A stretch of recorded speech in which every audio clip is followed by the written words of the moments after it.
पेरादनीय विश्वविद्यालये इतिहास अध्ययनांशेहि आचार्य ज्येष्ठ कथिकाचार्य मधुरावल शोभित पंडित हांदुरන් වහන්සේ ප්‍රදාන ගරුතර මහා සංඝරත්නයන් අවසරයි. විශේෂයෙන් අප ඉතිහාස සංගමයේ එහෙම නැත්නම් කියුරියා හිස්ටොරිකා සංගමයේහි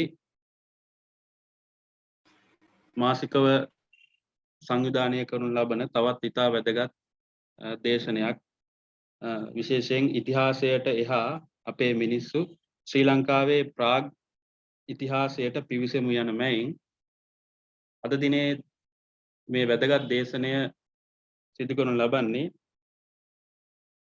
ශ්‍රී ලංකා රජරට විශ්වවිද්‍යාලයේ පුරාවිද්‍යා හා උරුම කළමනාකරණ අධ්‍යයනාංශයේහි ज्येष्ठ කතිකාචාර්ය චන්දිබ අබංගල මහත්මයා විසින් විශේෂයෙන් මාහට පැවරී තිබෙන්නේ එතුමා පිළිබඳව කෙටි හැඳින්වීමක් සිද්ධ කරලා මෙම දේශනයේ වැඩ කටයුතු ආරම්භ කරන්න.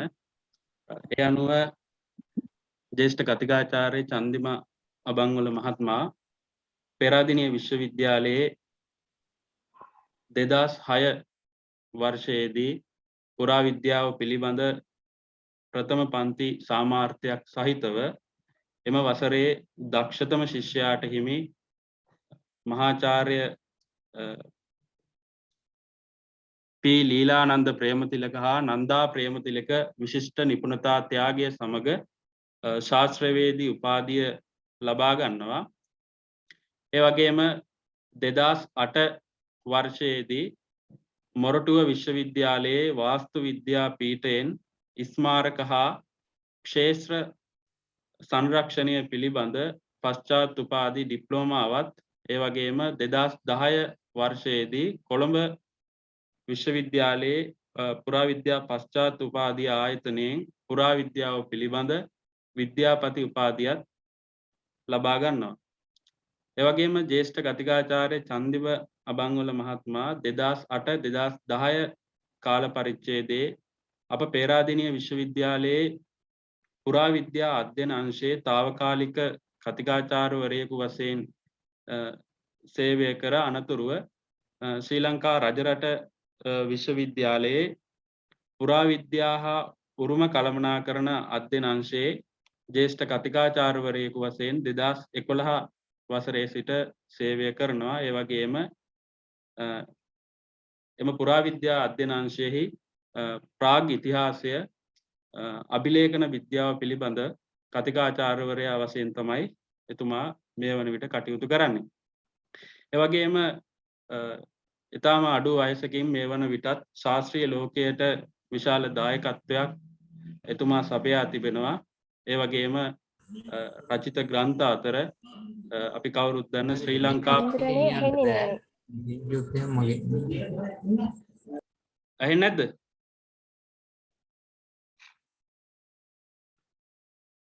හෙලෝ මට නම් අමිතාර මට නම් ඇහෙනවා දැන්. ඇහෙනවා හඳුරු. අවසර ඇහෙනවා අවසර. කලින් මං කියපු ඇහුන්නේ නැද්ද මොකොත්ම? නෑ අවසර ඇහුණා අවසර. හඳුරුනේ ඇහුණා. අපේ හඳුරුනේ මේ සමහරු මේ මියුට් කරලා නැහැ ඒකයි හඳුරුනේ. එහෙමයි. හරි. අනේ හැමෝටම කියන්නේ මියුට් කරගන්න කියලා මේ.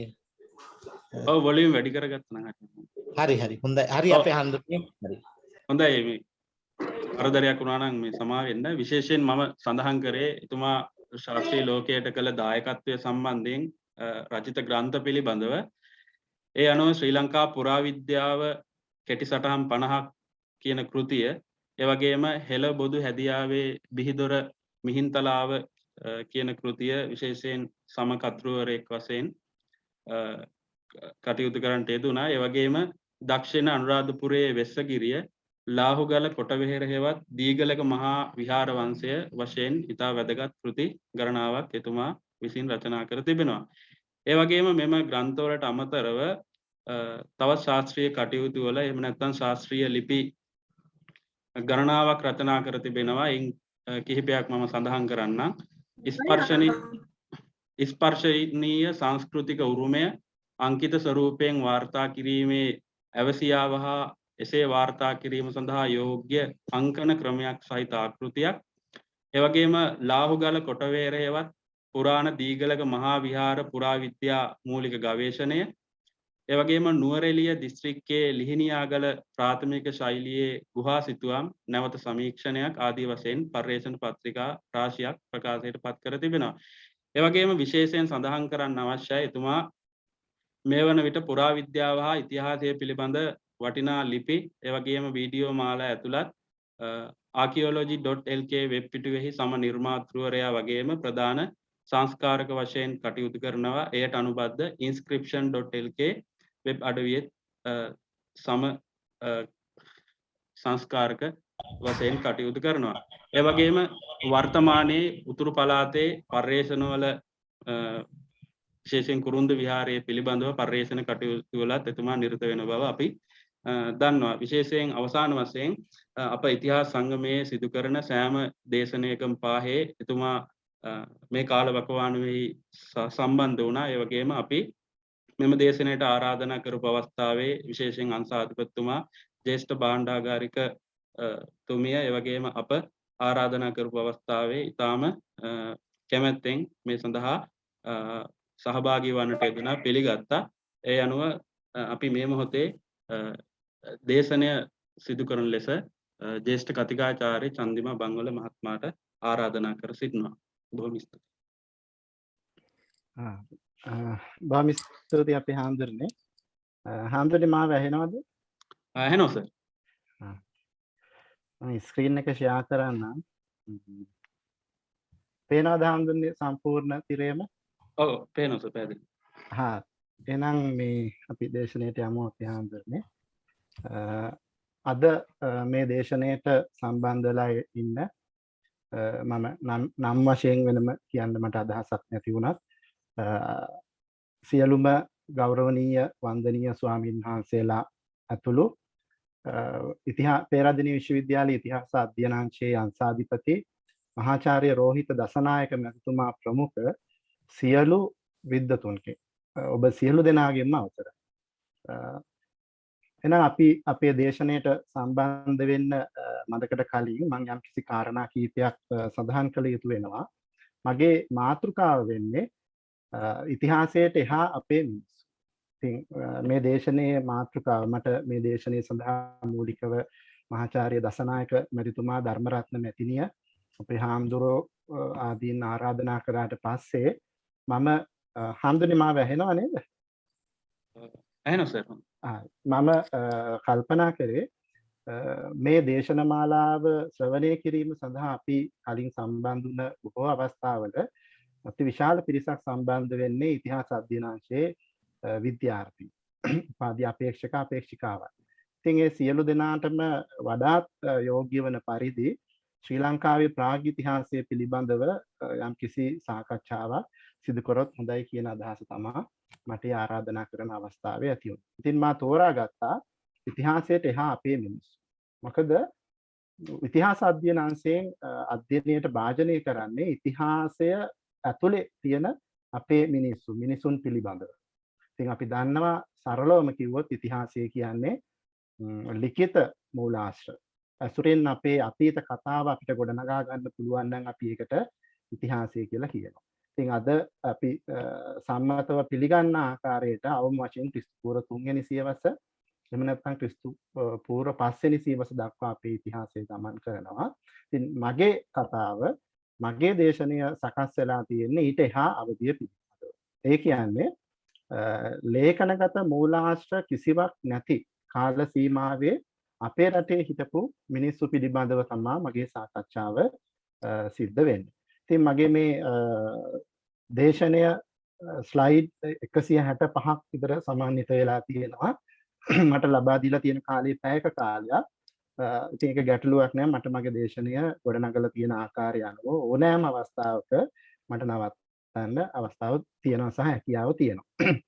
ඉතින් මම හිතන්නේ දැන් 8:15යි. මට පැයක කාලයක් ලබා දීලා තියෙන නිසා මට 9:15 වෙනකන් විතර මගේ සාකච්ඡාව සිදු කරන්න පුළුවන් වෙයි කියලා මම කල්පනා කරනවා. ඉතින් මගේ ස්ලයිඩ් වල ගොඩක් මම අන්තර්ගත කරන්න උත්සාහ කරා ඡායාරූප. මොකද අපේ ඉතිහාස අධ්‍යයන අංශයේ ශිෂ්‍යෝ සමහර දෙනෙක් සමහර මම හිතන විදිහට බොහෝ දෙනෙක් මේ අපේ ලංකාවේ ප්‍රාග්ඉතිහාසික ස්ථාන දැකලා තියෙන අවස්ථා අඩු වෙන්න පුළුවන්.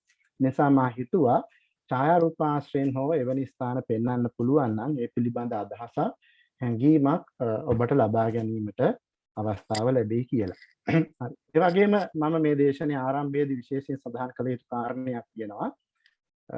අපේ ලංකාවේ ප්‍රාග්ඉතිහාසය සම්බන්ධයෙන් බිහි වුණ මගේ තක්සේරුව අනුව විශිෂ්ටතම විද්වතා ආචාර්ය සිරාන් උපේන්ද්‍ර දරණියගල මහත්මයා මීට මාස 1කමාරකට වගේ කලින් අපි අතුරෙන් සමුගත්තා. 1942 ඉපදුන එතුමා 2021 10/5 වෙනි දින මහාචාර්ය සෙන්බත් පරණ විතානයන්ගේ සමරුව යෙදලා තිබුණු දවස ඉවර වෙලා පහුදා දින උදෑසන ලබද්දී එතුමා අපේ අතිරින් වෙන් වුණා. ඉතින් මේ දේශනය කිරීම සඳහා තෝරා ගැනීමට මෙයත් යම්කිසි කාරණයක් වුණ බව මම සඳහන් කළ යුතුයි. ඇත්තටම මේ දේශනය එතුමාට උපහාරයක් වේවා කියලත් මා ප්‍රාර්ථනා කරනවා. හරි. අපේ දේශනයට අපි එහෙනම් සම්බන්ධ වෙමු. ඔබ මේ දකින්නේ අපිට බොහොම හුරු පුරුදු අපේ රට ශ්‍රී ලංකාව. ඒකට අපි දන්නවා ඉන්දියානු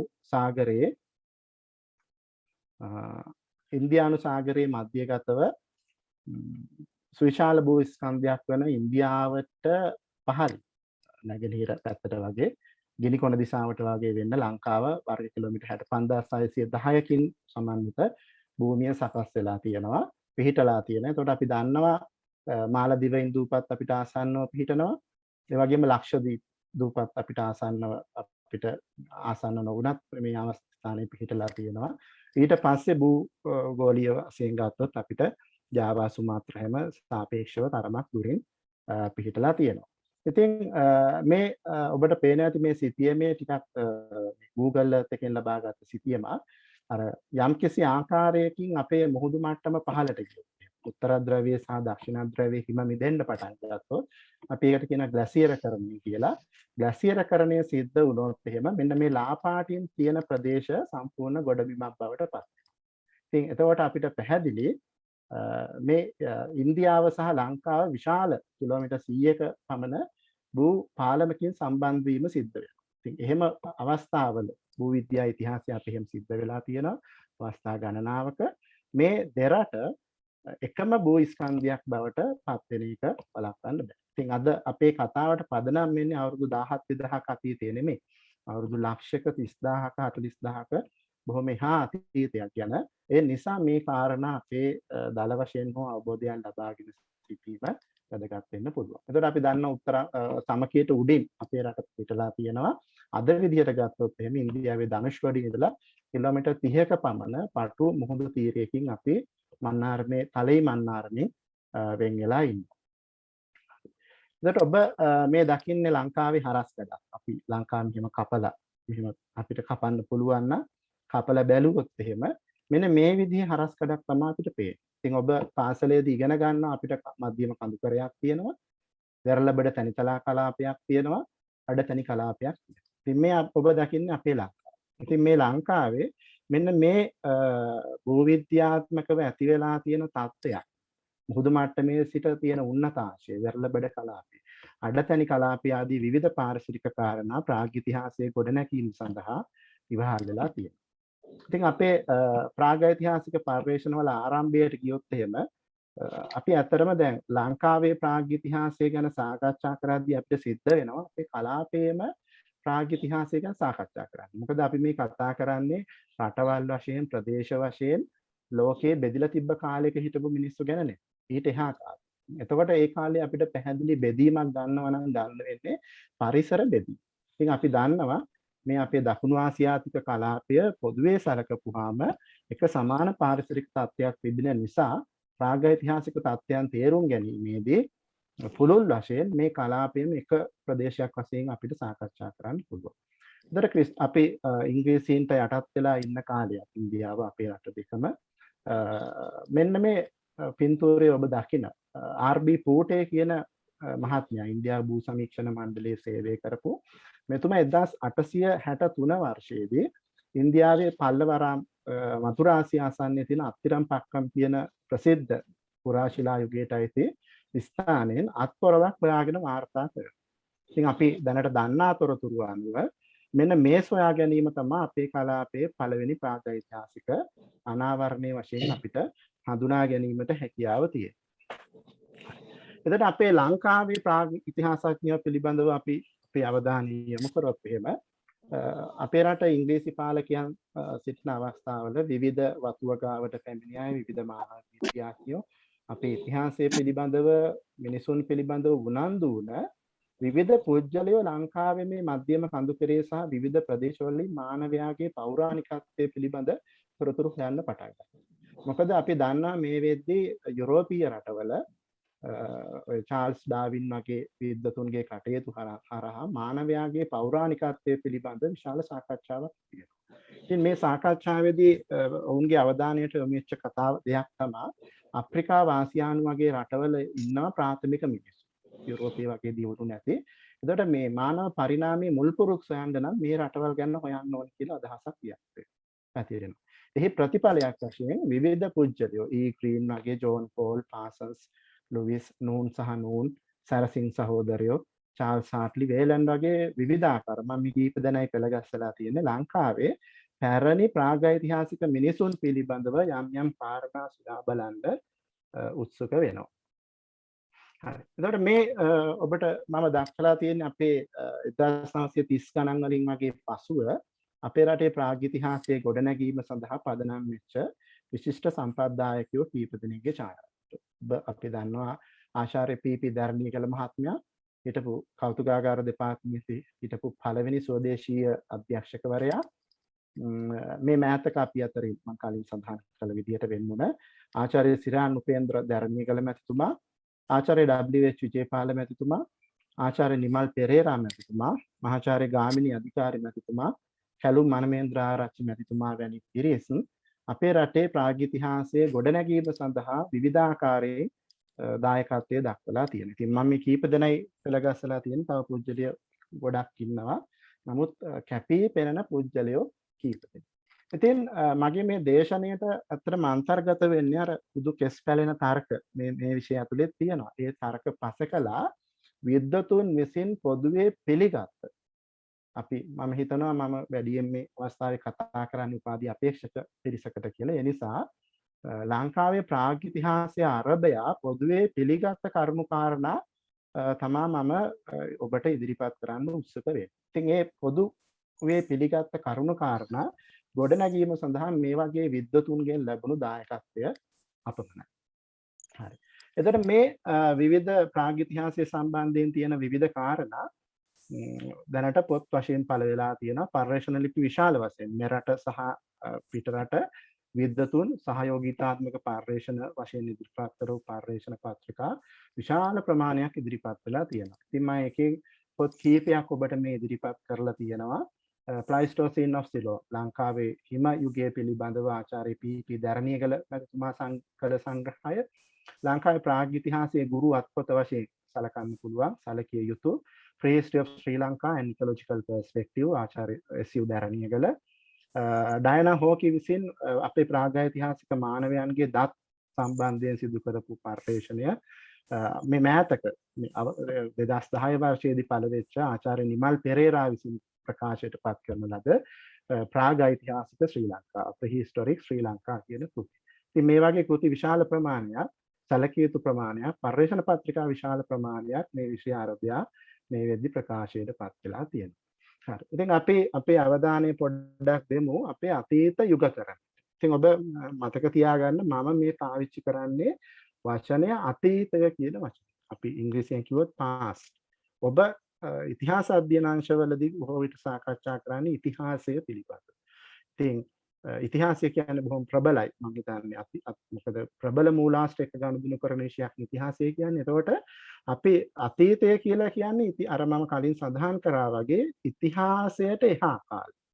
එතකොට මේ කාලය ප්‍රාග්ඉතිහාසය කියලා කියන්නේ අපි ඒකයි. ඉතිහාසයට එහා ගියපු තොරතුරු තමයි අපිට ලැබෙන්නේ.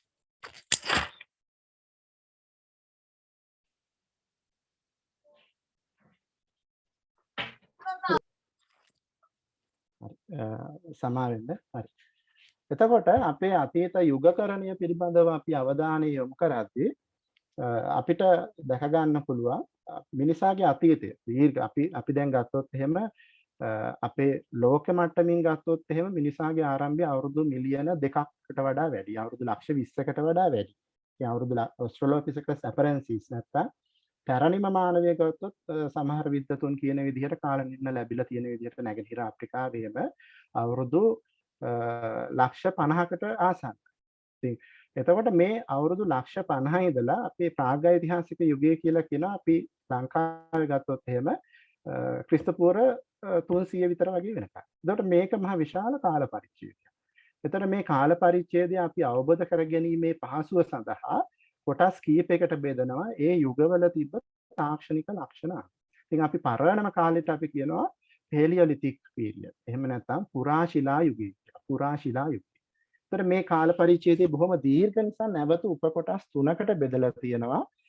පහළ පුරා ශිලා යුගය, මධ්‍යම පුරා ශිලා යුගය සහ ඉහළ පුරා ශිලා යුගය කියලා. ඊට පස්සේ අපිට එනවා මධ්‍ය ශිලා යුගය. ඒතර මේ මධ්‍ය ශිලා යුගය කියන එකට අපි දැන් මේ මෑතක සිට ශුද්‍ර ශිලා යුගය ඒ තාක්ෂණික ලක්ෂණ අනුව මයික්‍රොලිතික් පීරියඩ් කියන වචනයත් පාවිච්චි කරනවා. ඔබ අලුත්ම පර්යේෂණ පත්‍රිකා ගත්තොත් ඒ වචනේ එදිලා තියෙනවා. ඉතින් ඒ වචනේ එදිලා තියෙන එකෙන් ඔබ අදහස් කරගන්න ඕනේ මේ කතා කරන්නේ මධ්‍ය ශිලා යුගයේ සම්බන්ධයමයි කියලා. ඊට පස්සේ අපි එනවා නව ශිලා යුගයට. නව ශිලා යුගයෙන් පස්සේ තමයි අපි තඹ ලෝකඩ පාවිච්චි කරලා යකඩ යුගයට පිවිසෙන්නේ. යකඩ යුගයට පිවිසෙද්දී අපි ඓතිහාසික යුගයට අවතීර්ණ වෙලා. ඊට පස්සේ අපේ ඉතිහාසය පටන් ගන්නවා. අපි ඉතිහාස කතාව ගොඩනගනවා. හරි. එතකොට මගේ අද අවධානය යොමු වෙන්නේ මෙන්න මේ මම කහපාටින් දක්වලා තියෙන කාල පරිච්ඡේද කීපය සම්බන්ධයෙන් අපේ රටේ ලංකාවේ එහෙම නැත්නම් අපේ රටේ. හරි. එතකොට අපි මේ ලංකාවේ පුරා ශිලා යුගය ගත්තොත් එහෙම ලෝකයේ තත්ත්වය ගත්තොත් එහෙම ඉන්දියාව අප්‍රිකානු මහද්වීපය ඉතාම ප්‍රබල පැහැදිලි සාධක අපිට හම්බ වෙනවා. ඒ කාලේ හිටපු මිනිස්සුන්ගේ අටසැකිලි, ඒ මිනිස්සු කාපු බීපු දේවල්, ඒ මිනිස්සුන්ගේ ගල් ආයුධ තාක්ෂණය වගේ බොහෝ දේවල් අපිට ඉතාම පැහැදිලිව හම්බ වුණා. ලංකාවේ මේ තත්ත්වය විතරම පැහැදිලි නැහැ. අපේ රටේ හැබැයි අපි දැනට පුරාවිද්‍යාඥයෝ කරලා තියෙන පර්යේෂණ අනුව පුරාශිල යුගයක් නිශ්චිතව පැවතුණු බවට සාධක හම්බ වෙනවා. මෙන්න මේ පුරාවිද්‍යාඥයෝ විසින් ඉරණමඩු පාංශු සංකීර්ණය කියලා හඳුන්වන විශේෂ පස් තැන්පතු ඇතුළේ. ඉතින් මේකට භූවිද්‍යාඥයෝ ඉරණමඩු සීක්වන්ස් කියලා පාවිච්චි කරනවා. මම ඉදිරියේදී ඔබට පැහැදිලි කරන්නම් ඡායාරූප සහිතව. ඒකට ඔබ මේ නැවත දකින්නේ ශ්‍රී ලංකාවේ සිටිය. ඒතර මේ ශ්‍රී ලංකාවේ සිටිය මේ ඉරණමඩු පාංශු සංකීර්ණය කියලා අපි කියන්නේ මෙන්න මේ නැගෙනහිර මේ බස්නාහිර පැත්තේ ඉඳලා උතුරු පැත්තට වයඹ පැත්තේ ප්‍රධාන වශයෙන් මුහුද අයිනේ ව්‍යාප්ත වෙලා තියෙන රතු පාට පස්තට්ටුව. එතකොට මේ පස්තට්ටුව මේ ඊජේ වේලන් කියන මහත්මයා තමයි 1919 දී ඉස්සෙල්ලම වගේ ලංකාවේ හිටපු මුල්ම මේ භූවිද්‍යාඥයෙක්. එතුමා තමයි ඉරණමඩු ජලාශය ආශ්‍රිත ප්‍රදේශයේ මේ පස්තට්ටුව හම්බුන නිසා ඉරණමඩු ෆෝමේෂන් කියලා මේකට නම්. මොකද පුරාවිද්‍යාවේ සම්ප්‍රදායක් වෙනවා යම් කිසි දෙයක් මුලින්ම හම්බුණු තැනට අනුව තමයි නම් කරන්නේ. ඒ නිසා මේක ඉරණමඩු ප්‍රදේශයෙන් හම්බුන නිසා ඉරණමඩු පාංශු සංකීර්ණය කියලා කියනවා. හැබැයි ඒකෙන් අදහස් වෙන්නේ මේ ඉරණමඩු ප්‍රදේශයේ විතරයි තියෙන්නේ කියලා. ඒකට මේ මම දක්වලා තියෙන මේ මුහුද අයින ප්‍රදේශයේ ඒ වගේම ලංකාවේ දකුණු සහ ගිනිකොන දිග ලංකාවෙන් මුහුද අයිනේ මේ පස් තැන්පතුව ව්‍යාප්ත වෙලා තියෙනවා. ඔබ මේ දකින්නේ අර LTT සංවිධානයේ විසින් පාවිච්චි කරපු ඉරණමඩු අර ගුවන් දාවන පතේ ඡායාරූපයක්. ඔබට පේනවා යම්කිසි රතු පාට ස්වභාවයක්, ගුරු පාට ස්වභාවයක් මේ පසේ තියෙනවා. මෙතන නම් ගොඩක් අර වායු ගෝලයට නිරාවරණය වෙලා ඒක ඇති වෙලා තියෙන්නේ. එතකොට මෙන්න මේ පාංශු තැන්පතුවේ මේ ලංකාවේ මෙන්න මේ උඩ කලාපයේ සහ මේ දකුණු සහ මේ වයඹදිග ප්‍රදේශ මේ ගිනිකොන දිග ප්‍රදේශවල තියෙන මේ පස්තට්ටුවේ තමයි ලංකාවේ මානවය පිළිබඳව දැනට අපිට පරණම සාධක හම්බ. මේ ඉරණමඩු පාංශු සංකීර්ණ චිත්‍ර ශිල්පියෙක් දැක්ක විදිහ. බොහොම කර්කශ පරිසරයක්, වැලි කඳු වගේ ලදු කැලෑ තියෙනවා කටු පඳුරු සහිතව. එතකොට මේ ඔබ දකින්නේ ඉරණමඩු පාංශු සංකීර්ණයේ සංයුතිය කොහොමද තියෙන්නේ කියලා. උඩ රතු පාටට හුරු පස්තට්ටුවක්. ඉතින් මේ වගේ නිසරු පස්තට්ටුවක් විදිහට තමයි මේක දැක් ගන්න. ඔබ යම් කිසි ආකාරයකින් ගිහිල්ලා තියෙනවා නම් ඔය කුදිරමලේ පොයින්ට් එක කියන තැනට විජය කුමාරයා ගොඩ බැස්සාය කියලා කියන්නේ විල්පත්තු වනාන්තරයේ ඇතුළත කුදිරමලේ කියන ස්ථානයට ගිහින් තියෙනවා නම් ඔබ ඒ ගිහිල්ලා තියෙන්නේ මේ එතකොට මේ ඡායාරූපයේ තියෙන්නේ කුදිරමලේ පොයින්ට් එක. එතකොට ඔබට පේනවා ඇති මේ කොහොම කාර්කෂ මේ පස් තැන්පතුවක්. මේ උඩ ටික එච්චරම රතු පාට පේන්නේ නැත්නම් ආයුගෝලයට නිකාවර්ණය වෙලා වැස්සට අහු වෙලා තියෙන නිසා. එතකොට මේ හස්තට්ටුවට වෙන්න තියෙන අතර විජය රජතුමා ගොඩ බහින්නේ නැත්තේ ඒකනේ යාගේ අර අත රතු පාට උනා කියලා කියන්නේ නේද?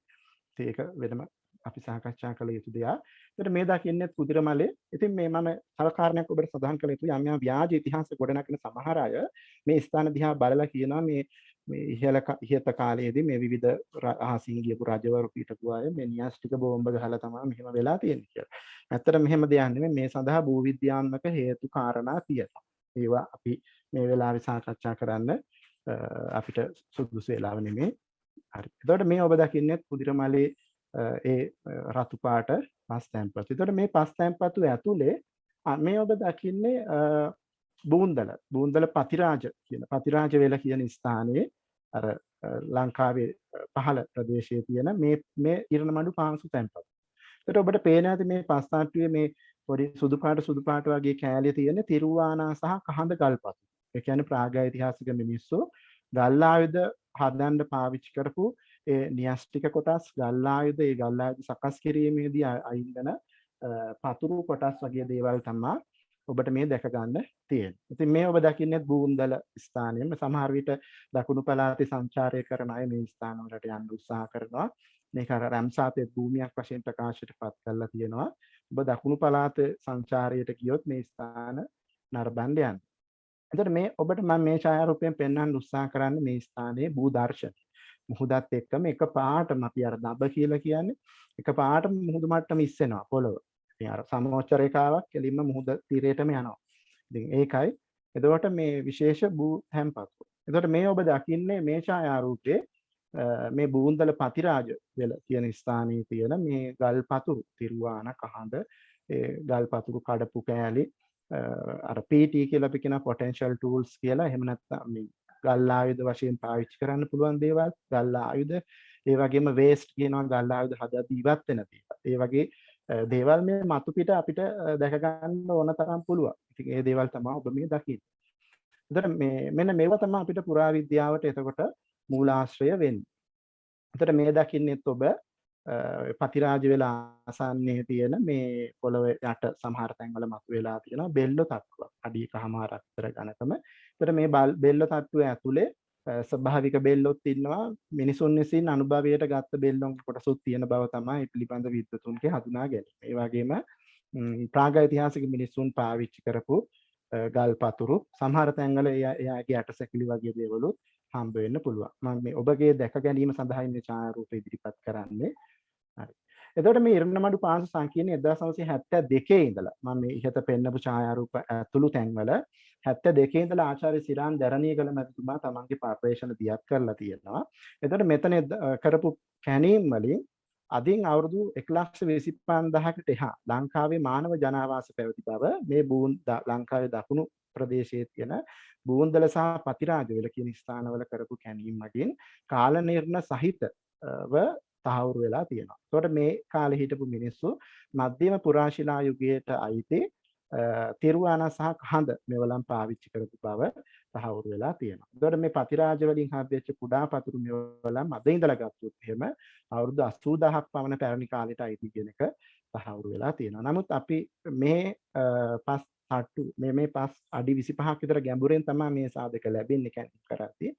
නමුත් අවාසනාවට මේ ගල් ආයුධ හැරෙන්න වෙනත් දේවල් අපිට හම්බ වෙන්නේ නැහැ. ඒකට හේතුව තමයි අපේ රට ඝාතන කලාපීය අර නිතර වර්ෂාවට මුහුණ දෙන රටක්. ඒ නිසා ඒ ඓන්ද්‍රීය ද්‍රව්‍ය අවුරුදු 10 ගණක් යද්දී දිරලා ගිහිල්ලා විනාශ වෙලා ගිහිල්ලා. හරි. එතකොට මේ කාලේ හිටපු ජනගහන ඝනත්වය අපි ගත්තොත් එහෙම සාමාන්‍ය වියලි කලාපයේ ජනගහන ඝනත්වය වර්ග කිලෝමීටරයට 0.8ක් 0.1.5ක් අතර ප්‍රමාණයකුත් තෙත් කලාපයේ 0.3ට වඩා අඩු කියලා තක්සේරු කරලා තියෙනවා. ඒතකොට මේ තක්සේරු කිරීම සිද්ධ කරලා තියෙන්නේ ලංකාවේ සහ අපිට ආසන්න කලාපවල ඉන්න මේ පැරණි මිනිස්සු. අර වැද්දෝ වගේ අපි කියන්නේ දඩයක්කාර රැස් කරන්න, ඒ දඩයක්කාර රැස් කරන්නෝ පිළිබඳව සිද්ධ කරපු මානව වංශ අධ්‍යයන අනුව තමයි මේ තක්සේරු කිරීම වලට පෙළඹිලා තියෙන්නේ. එතකොට දැන් ඔබට පේනවා ඇති අතන වියලි කලාපීය ජනගහන ගණනත්වය වැඩි තෙත් කලාපීට වඩා. ඉතින් අපිට සාමාන්‍යයෙන් හිතනවා තෙත් කලාපීය ජනගහනේ තෙත් කලාපීය තමයි මිනිස්සුන්ට ජීවත් වෙන්න පහසු කියලා. ඇත්තට මෙහෙම එකක් නැහැ. මොකද අපි ගත්තොත් එහෙම ඔබ හිතලා බලන්න අපි තෙත් කලාපීය සහ වියලි කලාපීය වනාන්තරයක අතරමං වුණොත් එහෙම තෙත් කලාපීය අපිට වතුර තියෙන්න පුළුවන්. හැබැයි කැම නැහැ. වියලි අපි සත්තු බලන්න යන්නේ වියලි කලාපීටනේ. අපිට ගඩා ගෙඩිය ඕන පදන් තියෙන වියලි කලාපීය. එතකොට අපි ඒකට කියනවා පරිසරයේ තියෙන ඉසුළුම්දාරිතාව කියලා. එතකොට වියලි කලාපීය ඉසුළුම්දාරිතාව වැඩි. ඒ නිසා තමා මේ වියලි කලාපීය ජනගහන ඝනත්වයේ වැඩි බව අපිට පේනවා. එතකොට අපි මම අර කලිමුත් සඳහන් කරා වගේ ඔබට අපි මේ අවසාන අවුරුදු දසලක්ෂය සලකා බැලුවොත් එහෙම මේ දසලක්ෂයෙන් අඩුම තරමේ අවුරුදු ලක්ෂ 8ක්වත් අපි ඉන්දියාවයි ලංකාවයි භූමියෙන් සම්බන්ධ වෙලා ඉඳලා තියෙනවා. ආචාර්ය පීපී දරණීගලට අනුව. එතකොට ඇත්තටම අපිට පැහැදිලි මේ භූමි පාලම නිසා කිසිම අපහසුවකින් තොරව මේ දෙරට අතර මේ භූමි ස්කන්ධ දෙක අතර සතුන්ට මිනිසුන්ට සතුන්ට ඕන කෙනෙකුට ගමන් කිරීමේ හැකියාව තියෙනවා. ඉතින් අපි පුරාවිද්‍යාඥයෝ විශ්වාස කරනවා ඔය යාල මේ කැලේ ඇතුලේ තියෙන මිනිහාගල් කන්ද කියන ස්ථානයේ අවුරුදු ලක්ෂ 2.5ක පමණ පැරණි සාධක තියෙන්න පුළුවන් කියලා. ඒ වගේම ආචාර්ය දරණීගල 1990 වෙන විට තක්සේරු කරා ඉරණමඩු පාංශු සංකීර්ණයේ දැන් මේ දකුණු පැත්තනේ අපි කතා කරන්නේ. උතුරු පැත්ත ගැන පරිශන කරන්න ඒ වෙලාවේ බැරි වුණා LTT ත්‍රස්තවාදී ක්‍රියා නිසා. ඒකට එතුමා තක්සේරු කරා දකුණු ප්‍රදේශයේ 2,50,000 වෙනවා නම් උතුර දැන් ලංකාවට මිනිස්සු ආව නම් ඇතුල් වෙන්න උනේ උඩ පැත්තේන්නේ. ඒකට උඩ පැත්තෙන් ඇතුල් වෙන මිනිස්සු අවුරුදු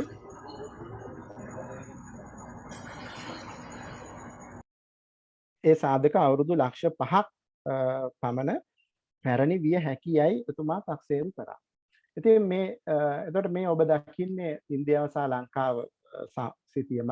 එතකොට අපි ඔය කියන මම මුලිමුත් පෙන්නවා වගේ මෙන්න මේ කලාපයනේ අපි ඔය සම්බන්ධ වෙනවා නම් සම්බන්ධ වෙන්න දැනටත් ඇත්තටම අපිට කෙහෙල් කොටයක් දාගත්තත් හොඳට පීනන්න පුළුවන් කෙනෙකුට මේ දෙක අතර පීනන්න පුළුවන්. පීනන්න බැරි කෙනෙකුට පොඩි බෝට්ටුවක් දාගත්තොත් කෙහෙල් කොටයක් දාගත්තොත් මේ දෙක අතර ගමන් කරන්න පුළුවන්. වැලි පාර තියෙන්නේ ඒ වගේ ඇවිදගෙන ගිහිල්ලා. එතකොට මේ ඔබ දකින්නේ මේ ගුවනින් ගුවන් යානයක ඉඳලා මේ ගත්ත අපි ඇඩම්ස් බ්‍රිජ් කියලා කියන ආදම්ගේ පාලම කියන ස්ථානයේ ඡායාරූපයක්. ඉතින් මේ වගේ සරල මොකක් හරි දෙයක් දාගත්තොත් මේ දෙරට අතර මේ සංක්‍රමණය වෙන්න පුළුවන් අර භූමි පාලක නැති කාලෙක. ඉතින් එතකොට අපිට පැහැදිලි ඉන්දියාවේ අපිට බොහොම පැරණි සාධක හම්බ වෙනවානේ. ඉතින් මේ දෙරට අතර මිනිස්සු සංක්‍රමණය වෙන්න ඇති. උඩින් ලංකාවට මිනිස්සු එන්න. ඉතින් අර මම ආචාර්ය දරණීයගලගේ කතාව අවුරුදු ලක්ෂ 5 කතාව කිව්වත් එක්කම යුද්ධය අවසන් වෙලා මේ LTT ශාස්ත්‍රවාදී යුද්ධය අවසන් වෙලා 2011 වර්ෂයේදී ඔය යාපනයේ විශ්වවිද්‍යාලයේ ඉතිහාස අධ්‍යයන අංශයේ ඉන්න මහාචාර්ය සෙල්ලయ్య ක්‍රිෂ්ණරාජ කියලා මැතිතුමේ එතුමා මේ 1984 මෙන්න මේ ඡායාරූපයේ තියෙන ස්ථානයේ කරපු කැණීමකින් එතුමාට හම්බෙලා තියෙනවා ගල් ආයුධ කීපයක්. ඒ මායක්කායි පේදුරු තුඩු ආසන්නයේ තියෙන ස්ථානයක් උණු ගල් වලින් හැදිච්ච ගල් ලෙන් ගල් ගුහා. ඉතින් මේ ස්ථානයේ ආචාර්ය දරණීගල ස්ථානයේ නිරීක්ෂණය කරපු ආකාරය 2011 වර්ෂයේදී සෙල්ලయ్య ක්‍රිෂ්ණරාජ මැතිතුමාත් මේ ඡායාරූපේ ඉන්නවා. නැද එතුමා ඉන්නේ ආචාර්ය නිමල් පෙරේරා. එතකොට මේ මෙන්න මේ ගල් ආයුධ හම්බ වෙලා තියෙනවා. ඉතින් මේ ගල් ආයුධ පස්සේ ආචාර්ය සිරාන් දරණීගල ආචාර්ය නිමල් පෙරේරා මයිකල් පැට්‍රාලියා වගේ අය බැලුවාම එයාලා අදහසක් ඉදිරිපත් කරා මේ ගල් ආයුධ ඇචුලියානු අත්පොරව සම්ප්‍රදායට අයිති ගල් ආයුධ කියලා. එතකොට මේ ඇචුලියානු අත්පොරව කියන්නේ මොනවද? ඉතින් මේ ඇචුලියානු අත්පොරව කියන්නේ ලෝකෙම ව්‍යාප්ත වෙච්ච සංස්කෘතික ධාරාවක්. මේ ඇචුලියානු අත්පොරව සම්බන්ධ වෙන්නේ ඔබ ඉස්කෝලේදී හැම ඉගෙන ඇති හෝම ඉරෙක්ටස් මානවය. එතකොට මේ හෝම ඉරෙක්ටස් මානවය තමයි ඇචුලියානු අත්පොරව කියන ඒවා මේ ඇචුලියන් කියලා කියන්නේ මේ අර ප්‍රංශයේ තියෙන සෙන්ට් ඇචුල් කියන ගංගාව ආශ්‍රයෙන් තමයි මේක ඉස්සෙල්ලාම හම්බෙලා තියෙන්නේ. ඒ නිසා ඇචුලියානු අත්පොරව කියලා කියන්නේ. එතකොට මේ ඇචුලියානු අත්පොරව යුරෝපය, අප්‍රිකාව, රුසියාව පැත්ත, චීනය පැත්ත, ඉන්දියාව මේ හැමතැනින්ම හම්බෙන්නේ. ඒ ව්‍යාප්තිය පුදුමාකාරයි. හිතා ගන්න බැරි තරම්. එතකොට මේ ඇචුලියානු අත්පොරෝ සම්ප්‍රදායට හම්බෙච්ච කියන ගල් ආයුධ තමයි මේ යාපනයෙන් හම්බුනේ කියලා මේ අර මං කිව්ව විද්වතුන් තුන්දෙනාගේ තක්සේරුව උනේ.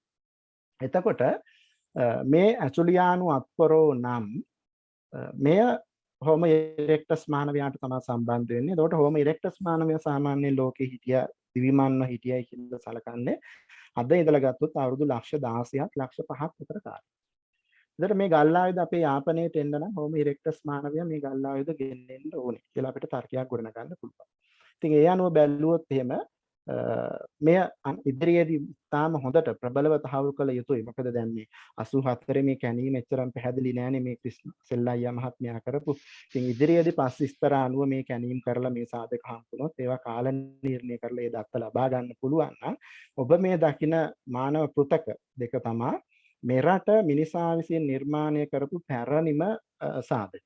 පැරණිම සාධක වශයෙන් හඳුනා ගන්න පුළුවන්.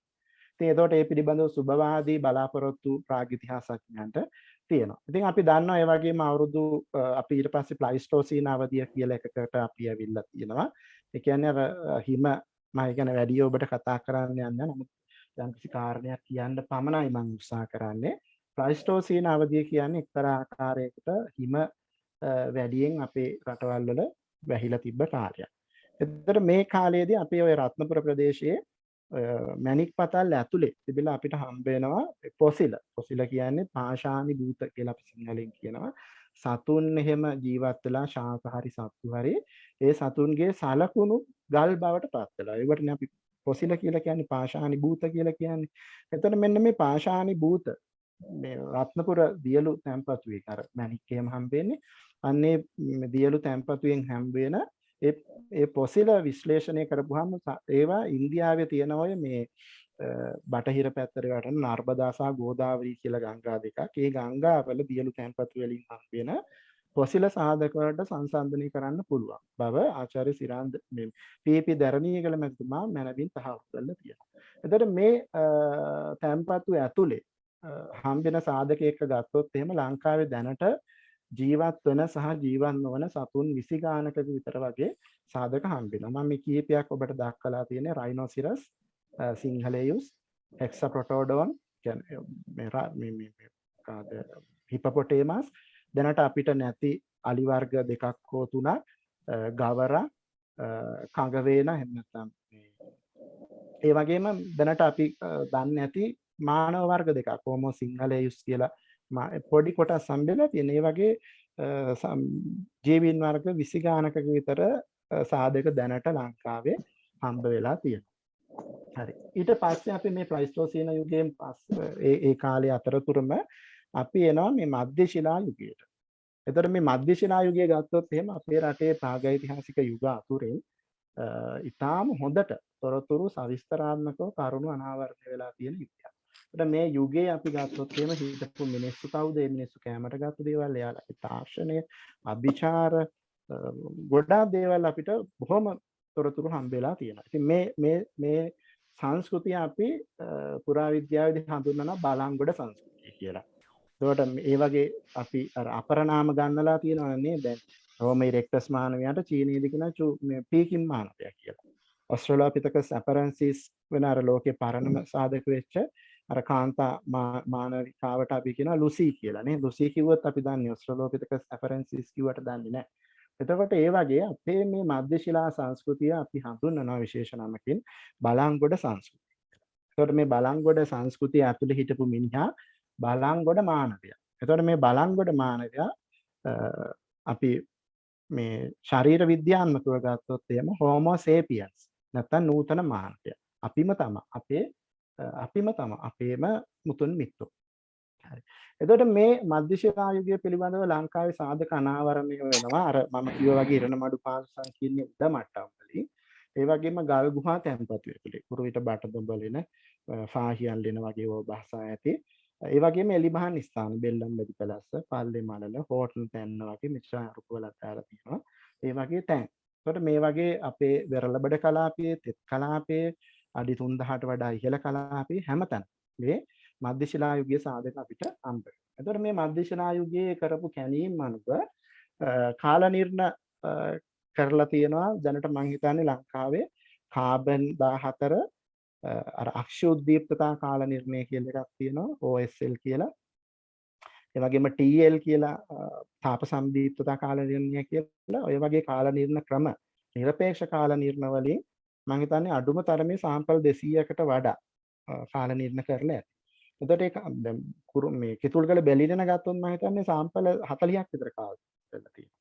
එතකොට මේ කාල නිර්ණ ගත්තාම අපිට දල වශයෙන් ගත්තොත් එහෙම මේ මධ්‍ය ශිලා යුගය පාහියල් වෙන පැරණිම සාපේක අපිට හම්බ වෙනවා පුලස්සිංහල හොරණ අවුරුදු 47000ක් පරණයි. පුරුවිට බටදඹලෙන් 38000ක් පරණයි. කිතුල්ගල බෙලින්න 30000ක් පරණයි. ආචාර්ය නිමල් පෙරේරා ඇතිතුමා මට දැන් අද ප්‍රකාශ කළා කිව්ව කිතුල්ගල බෙලිලෙනත් අවුරුදු 45000ට විතර පැරණි සාධක දැන් ලැබිලා තියෙනවා කියලා. අවුරුදු 10000 ඒ වගේ කාල නිර්ණ අපිට ලැබිලා තියෙනවා. ඒකට මම කියවා වගේ කාල නිර්ණ අඩුම තරමේ 200කට එහා ප්‍රමාණයක්වත් අපි කරලා ඇති අපේ රටේ. එතකොට මේ කාලේ පරිසරය ගත්තොත් ඒ කියන්නේ මම දැන් කතා කරන්නේ අද ඉඳලා අවුරුදු 45000 ඉඳලා ක්‍රිස්තු පූර්ව 1000 දක්වා. එහෙම නැත්නම් විජය මේ කුමාරයා මෙරටට පැමිණියා නම් එතුමා පැමිණෙන්න අවුරුදු 500කට පැරණි කාලය දක්වා. බුදුහාඳුරන්ට අවුරුදු 500කට කලින් කාලය දක්වා. අවුරුදු 45000 අද ඉඳන් ගත්තොත් අවුරුදු 3000 ඉඳලා 45000 දක්වා. ඒතර මේ කාලේ පරිසරය ගත්තොත් එහෙම අපිට පැහැදිලි වෙලා තියෙනවා මේ කිතුල්ගල බැලිලෙන එහෙම අපිට හම්බ වෙනවා මේ අකාවුස් වර්ගයේ ගොළු බෙල්ලෝ.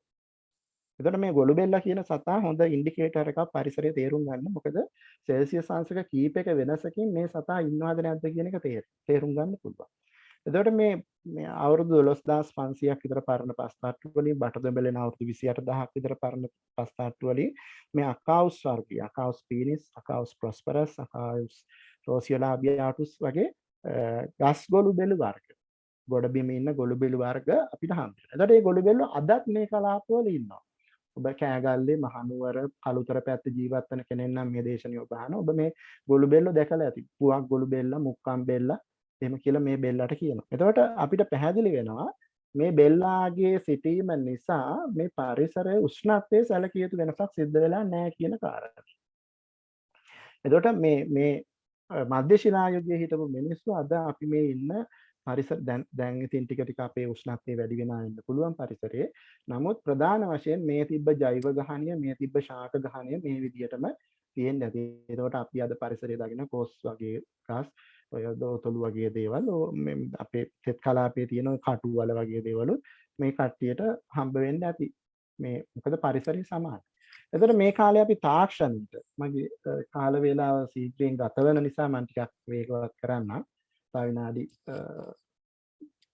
25ක් විතර වගේ කාලයක් මට තියෙන්නේ.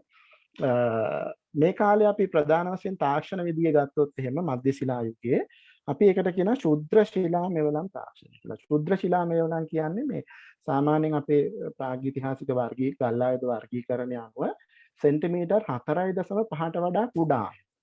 ඒවට තමයි අපි කියන්නේ ශුද්‍ර ශිලා මෙවලම් කියලා.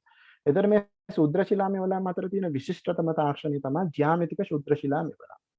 ඒ කියන්නේ ජ්‍යාමිතික හැඩ සහිත කුඩා ගල් මෙවලම්.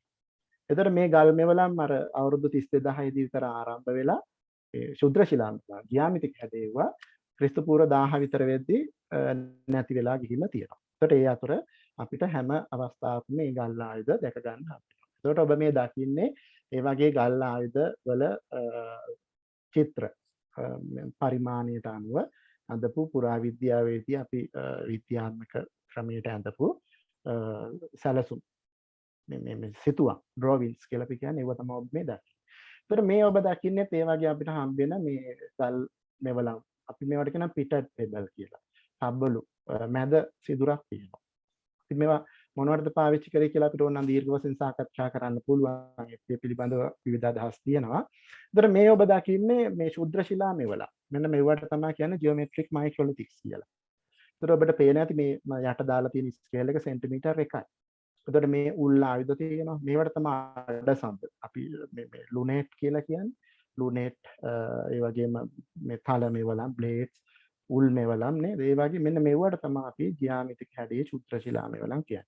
මේකක් ගත්තොත් සාමාන්‍යයෙන් සෙන්ටිමීටර් 1.5ක් විතර වගේ වෙන්න පුළුවන්. ඒතර මේවා හදලා තියෙන්නේ ප්‍රධාන වශයෙන්ම අපි අර මොනවද පලිඟු කියලා කියන ක්ලියර් ක්වාර්ට්ස් කියලා ඉංග්‍රීසියෙන් කියන විනිවිද පෙනෙන තිරුවානා ගත්ත. ඉතින් මෙවුවා අර මම අර ඔබට ඉස්සෙල්ලා පෙන්නේ බූන්දල පතිරාජවල මේ විසිරීලා තියෙන මේ වගේ ඒවා තමයි. හරි. එතකොට මේ ගල් ආයුධ හදන විවිධාකාර ක්‍රම තියෙනවා. මම ඒවා මෙතනදී සාකච්ඡා කරන්න බලාපොරොත්තු වෙන්නේ නැහැ. බ්ලොක් 1 බ්ලොක් ටෙක්නික් අතේ තියාගෙන අනිත් අතින් ගහන එකක් ක්‍රමයක් තියෙනවා. යම්කිසි කිනිහිරක් උඩ තියලා ගහලා හදාන්න පුළුවන්. මේ වගේ අස්තියකින් මේවා හදාන්න පුළුවන්. මේවා එක්ස්පෙරිමන්ට් කරලා තියෙනවා. මේවා හදාන්න පුළුවන්. හරි. එතකොට මේ අතර තියෙන මම විශේෂයෙන් ඔබට සඳහන් කළ යුතුයි මේ මධ්‍ය ශිලා මෙවලම් අතර තියෙන විශේෂ මෙවලම් තමයි මේ බලංගොඩ උල්ලායුධ කියන එක. ඉතින් මේක සාමාන්‍ය සෙන්ටිමීටර් 4ක් විතර වගේ සෙන්ටිමීටර් 2 විතර ඒවත් තියෙනවා. එතකොට මේවා බටදඹලින අවුරුදු 20000ක් පරණ පස්තාට්ටු වලිමුත් බූන්දල අවුරුදු 28000ක් පරණ පස්තාට්ටු වලිමුත් හම්බෙලා තියෙනවා. ඉතින් මේ ඔබ දකින්නේ මේ වගේ බලංගොඩ උල්ලායුධ කීපයක් අපිට ආවේනිකයි අපේ රටේ විතරයි. ඉතින් මේ ගල් ආයුධ ගැන කතා කරද්දී ඔබට යම් කාරණයක් මම කියන්න ඕනේ. ඔය ආචාර්ය නිමල් පෙරේරා ගල් ආයුධ පිළිබඳ විශේෂඥයෙක් එතුමා එහෙම කියන විදිහට ඕස්ට්‍රේලියාව, යුරෝපය, ඉන්දියාව, අප්‍රිකාවේ තියෙන මේ ශුද්‍ර ශිලා මෙවලා මේක එක ගොඩකට දාලා දුන්නොත් එහෙම කිසිම විශේෂඥයෙකුට ඒවා මේ අප්‍රිකාවේ මේවා ආසියාවේ මේවා ලංකාවේ කියලා වෙන් කරන්න බෑ. පුදුමා අපිට හිතා ගන්න බැරි විදිහට මේ තාක්ෂණය මුළු ලෝකෙම ව්‍යාප්ත වෙලා තියෙනවා. පුදුමාකාරයි ඉන්ටර්නෙට් එක මාධ්‍ය අරක මේක නැති කාලේ කියලානේ. එතකොට මේ තියෙන මේ ඔබ දකින්න ගල් ආයුධය අපිට ආවෙන්ක ගල් ආයුධය. ඉතින් මේ ඔබ දකින්නේ ඔය මේ බලංගොඩ පොයින්ට් කියන එක. එතකොට මේකේ විශේෂත්වය තමයි මේකේ මොකක් හරි අර අපි කියන්නේ කාර්යමය උපයෝගිතාවක් නැහැ. මේක මොන හරි දැන් අපි ගල් ආයුධයක් ගත්තොත් එක්ක කපන්න, තලන්න, හූරන්න ඒ කියන්නේ චොපින්, ස්ක්‍රේපින් ඒ වගේ වැඩවලටනේ අපි පාවිච්චි කරන්නේ. ඉතින් මේ ගල් ආයුධ එහෙම උපයෝගිතාවක් පේන්නේ නැහැ. මේක මේ උල් හිල් කරන්නවත්, කපන්නවත්, සූරන්නවත්, තලන්නවත් පාවිච්චි කරන්න බෑ. ඉතින් එතකොට මේ පුරාවිද්‍යාඥයෝ මේ පිළිබඳව විවිධ අදහස් පළ කරලා තියෙනවා. නායකත්වයේ හඟවන සංකේතයක් වෙන්න පුළුවන් ආදී වශයෙන්. එහෙම නැත්නම් මොකක් හරි අර අපි තොටම් කියලා කියන්නේ වන්දනා කරන්න පාවිච්චි කරපු දෙයක් වගේ. කොහොම නමුත් අපිට හම්බෙන ලංකාවට අනන්‍ය ගල් ආයුධ. එතකොට මේ ඔබ දකින්නේ මේ වගේ ගල් ආයුධ පුරාවිද්‍යා කැණීම් වලින් අනාවරණය වෙන ආකාරය කැණීම් කරද්දී මේ විදිහට මතුවෙනවා. එතකොට මේ ගල් ආයුධ ගත්තොත් එහෙම හැඩ වශයෙන් ගත්තොත් එහෙම හැඩ 34ක් දැනට ආචාර්ය දැරණියගල වර්ගීකරණය කරලා තියෙන හැඩ 34ක්. ඉතින් ඔබ එතකොට හිතන්න මේ හැඩ 34ක් තියෙන එකේ අපේ අතරම අපේ කුස්සියේ තියෙන උපකරණ වගේ නේ අපේ ගමේ ගෙදරක ගත්තොත් එහෙම මන්න පිහිය තමයි ඔක්කොටම තියෙන්නේ. නගරයේ කුස්සියකට ගියොත් බටර් කපන් 2යි, කේක් කපන් 2යි, කෑම කන් 2යි, මස් කපන් 2යි, පොල් බිරින් 2යි, ඔහොම එක එක උපකරණ ගොඩක්. එතකොට මේ වගේ රූපීය ලක්ෂණ සංකීර්ණ වෙනවා කියන්නේ මේ මානවයාගේ චින්තනයේ තිබුණු සංකීර්ණභාවය එක්තරා ආකාරයකට පිළිබිඹු කරනවා කියන එක තමයි අදහස වෙන්නේ. එතකොට මේ කාලේ අර ගල් ආයුධ වලට අමතරව අස්තිමවලමුත් විශාල වශයෙන් අපිට දැක ගන්න පුළුවන්. එතකොට මේ කාලේ හිටපු අය ගල් මෙවලම් පාවිච්චි කරලා තියෙනවා සතුන්ගේ අස්ති මෙවලම්. එතකොට මේ අස්ති මෙවලම් මේ වගේම දැව මෙවලමුත් පාවිච්චි කරන්න ඇති. උණපතුරු එහෙම පාවිච්චි කරන්න ඇති කපන්නේ. නමුත් ඒව අපිට දැන් කැණීම් වලින් හම්බ වෙන්නේ නැහැ. ඒවා දිරා යනවා නේ. නමුත් සතුන්ගේ අස්ති වගේ ඒවා නම් අපිට හම්බ වෙනවා. එතකොට මේ සතුන්ගේ අස්ති අතර මෙවලම් වශයෙන් විශාල වශයෙන් පාවිච්චි කරලා තියෙනවා. වඳුරෝ වගේ ගස්වල එල්ලිලා යන සතුන්ගේ අත්වල අස්ති. මොකද අපි දන්නවා එයාලා ගස්වල එල්ලිලා යන නිසා අත්වල අස්ති ඝනකමින් ශක්තිමත් භාවයෙන් වැඩි. ඒ වගේම වලි කුකුලන්ගේ අර පොර කට්ට කියලා කියන්නේ ඒ වගේ ඒවා අර මහානකී වැඩවලට පාවිච්චි කරන්න ඇති. එතකොට මේ ආචාර්ය විජේපාල පෙරදින විශ්වවිද්‍යාල පුරාවිද්‍යා අධ්‍යනාංශයට කතිකාචාර්යවරේ එතුමා කිතුල්ගල බෙලිලෙන් හම්බුන මේ අස්ති වර්ගීකරණය කරලා තියෙනවා හැඩ 9010කට. ඔබ මේ පින්තූරයේ දකින්න එක. එතකොට ඔබ මේ දකින්නේ ඒ වගේ මෙවලා. අලවල පොත් ගුල්ලෙනේ හම්බෙච්ච සහ බටතුඹලෙනේ හම්බෙච්ච ඒ වගේ මෙවලා. එතකොට මේ වගේ ඒවා කුඩා මෙවලා. අර මේවා පාවිච්චි කරන්න පුළුවන් අර කෝට් එකට ඉස්සරහට ගැට ගහලා ඊතලයක් විදිහට නැත්නම් හෙලි තුඩක් වශයෙන් ඒ වගේ දේවල් වලට මේවා පාවිච්චි කරන්න පුළුවන්. එතකොට අර මම කලින් පෙන්නපු මෙන්න මේක විශේෂ මේ මෙවලමක්. මොකද්ද මේක මේ රට මැද ගල්ලෙන් වල හම්බෙන මඩු මාළුවාගේ වලිග කොටසක්. ඉතින් අපි දන්නවා අර මඩු වලගෙන් තලන්න ඕනේ කියවෙනේ තලුවා වෙන්නේ මොකද මේකට මස් අල්ලලා ඉවරලා අර කඩලා එන්නේ නේද? ඉතින් මේක අපි හිතනවා දිග කෝට් එක කෙලවරට ගැට ගහලා හාපුවනේ කියන උපකරණීය වශයෙන් මාළුන් එහෙම අල්ලන්න පාවිච්චි කරන්න ඇති කියලා. හරි මම ඉක්මනින් යනවා. එතකොට මේ කාලේ හිටපු මේ බලංගොඩ මයනවයා අපේ අතීත මුතුන් මිත්තන්ගේ හෝමෝ සේපියන්ස් මම අපිම තමයි. මේ එතකොට මෙයාලගේ ජීවනෝපාය ක්‍රමය බැලුවොත් එහෙම අපිට ලේසියෙන්ම කියන්න පුළුවන් අතට අල්ල ගන්න පුළුවන් හැම සතෙන්ම කාලා තියෙනවා. තෝරලා නැහැ.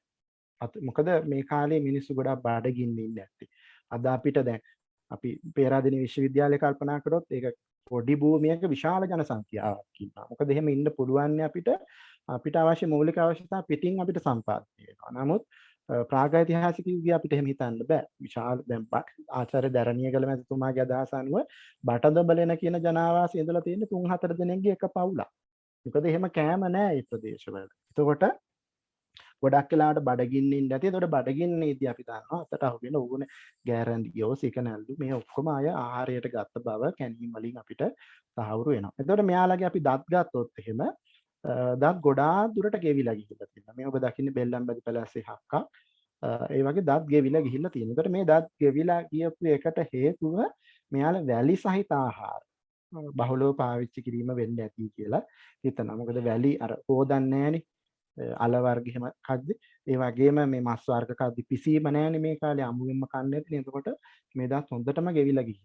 හැබැයි මේ වලට දත් රෝග ගොඩක් අඩුයි. වෙන ලෝකයේ වෙනත් ප්‍රාගෛතිහාසික මිනිසුන් එක්ක සංසන්දනය කරද්දී මෙයාලට තිබුණු රෝග ප්‍රමාණය අඩුයි කියන එක තහවුරු වෙලා තියෙන. ඒකට හේතුව අපේ වැද්දෝ වගේ මෙයාලත් ඔය තලාකොළ මොන හරි හපන්න අර බුලත් කනවා වගේ අපි ඒ වගේ දේවල් පුරුදු වෙලා ඉන්නේ. ඒ නිසා තමයි දත් රෝග මෙයාලට අවම වෙලා තියෙන්නේ. මේ මිනි ඇතුළේ ඒ වගේ හම්බෙච්ච හකු උඩු ඇන්දක් එහෙම.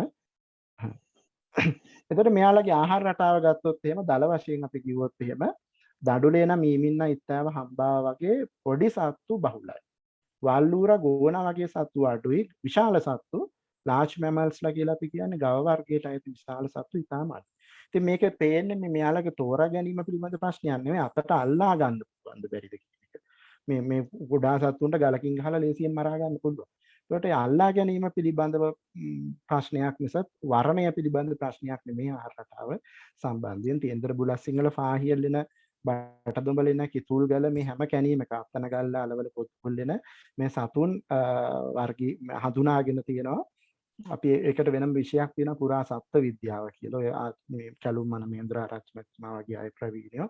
ඉතින් මේ විදිහට මේ සත්තු ක්ෂීරපායි මම වෙනම කියන්නේ කාල වේලා ප්‍රශ්න නිසා ක්ෂීරපායි උරගයින් පක්ෂීන් කිඹුලා තලගොයා කබරගොයා කටුස්සා පිඹුරා ගල්ලිබ්බා කිරිබ්බා ගෙම්බෝ ඔක්කොම කාලා තියෙනවා අපි. එතකොට ගොඩබෙල්ලෝ දියබෙල්ලෝ මිරිදිය සහ කරදිය මත්ස්‍යෝ එයාලා නම් දැනට අපි ගොඩක් කනවානේ නේද? මේ ඔක්කොම අපි කාලා තියෙනවා. ඒ වගේම කැකුණෑට දික් කැකුණෑට තෙල් කැකුණ කියන එක නෙමෙයි දික් කැකුණෑට වල්දෙල් කිතුල් බඩ ඇටි කෙහෙල් වගේ දේවල් අල වර්ග ගෝනල කටුවල මේවා මානව වංශ විද්‍යාත්මක සාධක අනුව තමයි මේ අදහස් වලට එළඹෙන්නේ. ඇටබ ලාවුලු වගේ අපේ දේශීය දේවල් මඩු වර්ග මඩු බුළු වගේ දේවල් පළතුරු අපේ කැලෑවල ස්වභාවිකව හැදෙන වරකා ගල් සීඹලා දෝතලු දිවුල් කිරිල්ල මාදා ඔවා ආහාරයට අරගෙන තියෙන. එතකොට මේ අපිට මේ තොරතුරු අනුව කැණීම් වලින් ලැබිලා තියෙන තොරතුරු අනුව පෙනියන්නේ ලංකාවේ මධ්‍ය ශිලා එහෙම නැත්නම් ශුද්‍ර ශිලා මානවයාට සමබර ආහාර වේලා ලැබෙන්න ඇති කියලා අපි විශ්වාස කරනවා. එතකොට මෙයාලගේ අපේ ගල් එන්න ඇතුලේ අපිට හම්බ වෙනවා අර මුහුදු බෙල්ලෝ. අර අපි ඉස්සර අපේ පරණ අය නම් දන්නවා අර ලුණු පොල් කට්ට හිටපු බෙල්ලෝ. ලුණු බෙල්ලෝ කියලා අපි කියන්නේ. එතකොට අපි මේකට හේතු දැන් කිතුල්ගල ගත්තොත් එහෙනම් මුහුදේ ඉඳන් ගොඩක් දුරයි. කිලෝමීටර් 80ක් විතර තියෙනවා කියලා තමයි බලලා තියෙන්නේ ලුණු තැන්පතු තියෙන තැන ඉඳලා කිතුල්ගල බෙලිල්ලට. එතකොට යම්කිසි ආකාරයක මේ රට ඇතුලේ තියෙන ගල් ගුහාවල මේ ලුණු එක්ක මිශ්‍ර වෙලා ආපු මේ වගේ බෙල්ලෝ හම්බ වෙනවා කියන්නේ යම්කිසි හුවමාරුවක් පිළිබඳ සාධක මුහුදේ ඉන්න සතුන්ගේ සාධක රට ඇතුලෙන් හම්බ වීමෙන් ලැබෙනවා කියලා විශ්වාස කරනවා. එතකොට මෙයාලගේ ජනාවාස ගත්තොත් එහෙම ගල් ගුහා අපි කියන රොක් කේව් කියලා ගල් පියසි රොක් ෂෙල්ටර් කියලා කියනවා. එලිමහන් ස්ථාන ඕපන් එයා සයිට්ස් වගේ ඒවා හැම තැනම ඉඳලා තියෙනවා. එතකොට සාමාන්‍ය වර්ග මීටර් 50ක භූමියක නියස්ටික පවුල් එකක් දෙකක් විතර ජීවත් වෙන්න ඇති. ඉතින් මේ මම පින්තූර කීපයක් පෙන්නන්නම් ඔබට ඒ ස්ථානවල. බුලත් සිංහල ෆාහිල්ලෙන ආසියාවේ තියෙන විශාලම ගල්ලෙන මේ මැද කැණීම් කරලා තියෙන ස්ථානයක්. නමුත් ප්‍රාගෛතිහාසික සාධක ඉතාම අඩුයි මෙතන. මේ ස්ථානේ මම මේ පෙන්වන පින්තූරේ තියෙන තැන.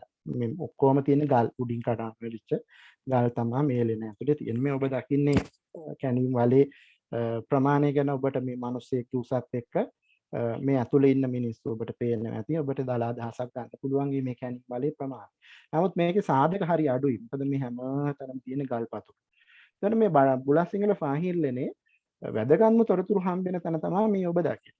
සමහර විට මේ දඩු ඇටකින් ආවරණය කරලා තිබුණාට ආසියාවේ මානවයාගේ පරිණාමය ගැන සාකච්ඡා කරද්දී අපිට තියෙන අතිශයින්ම වැදගත් තැනක් තමයි.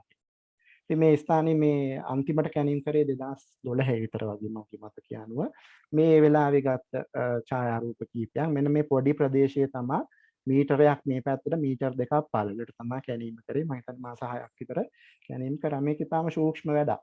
අර මේ තියෙන්නේ කැණීම් කරපු ප්‍රදේශය. ඔබට පේන ඇති පස් තට්ටු. එතන මේ පස් තට්ටුවේ ඇතුලේ තමයි විවිධ ද්‍රව්‍ය තියෙන්නේ. මේ දකින්නෙත් ඔබේ පස් තට්ටු.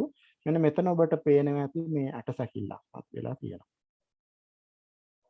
හරි. මේ ඔබ මට ඒ පෙන්වුව ඇටසැකිල්ල. මේ අපිට හම්බෙච්ච මේ කැණීමේදී හම්බෙච්ච කාන්තා සැකිල්ල. ඉතින් මෙයා ගැන තමයි මේ දවස්වල පත්තරේ කතා වෙන්නේ. අර ජර්මනියේ තියෙනවා වහාම ගේන්න අවශ්‍යයි කියලා මේ ඉරිද පත්තරවල එනදී මේ කැණීමෙන් හම්බෙච්ච කාන්තා අවුරුදු 16ක විතර ගෑනු ළමයෙක්ගේ ඇටසැකිල්ල. ඒකේ විශේෂත්වය උකුල උඩ මේ ගලක් එහෙම තියලා තියෙනවා. මේ තියෙන කකුල් දෙක.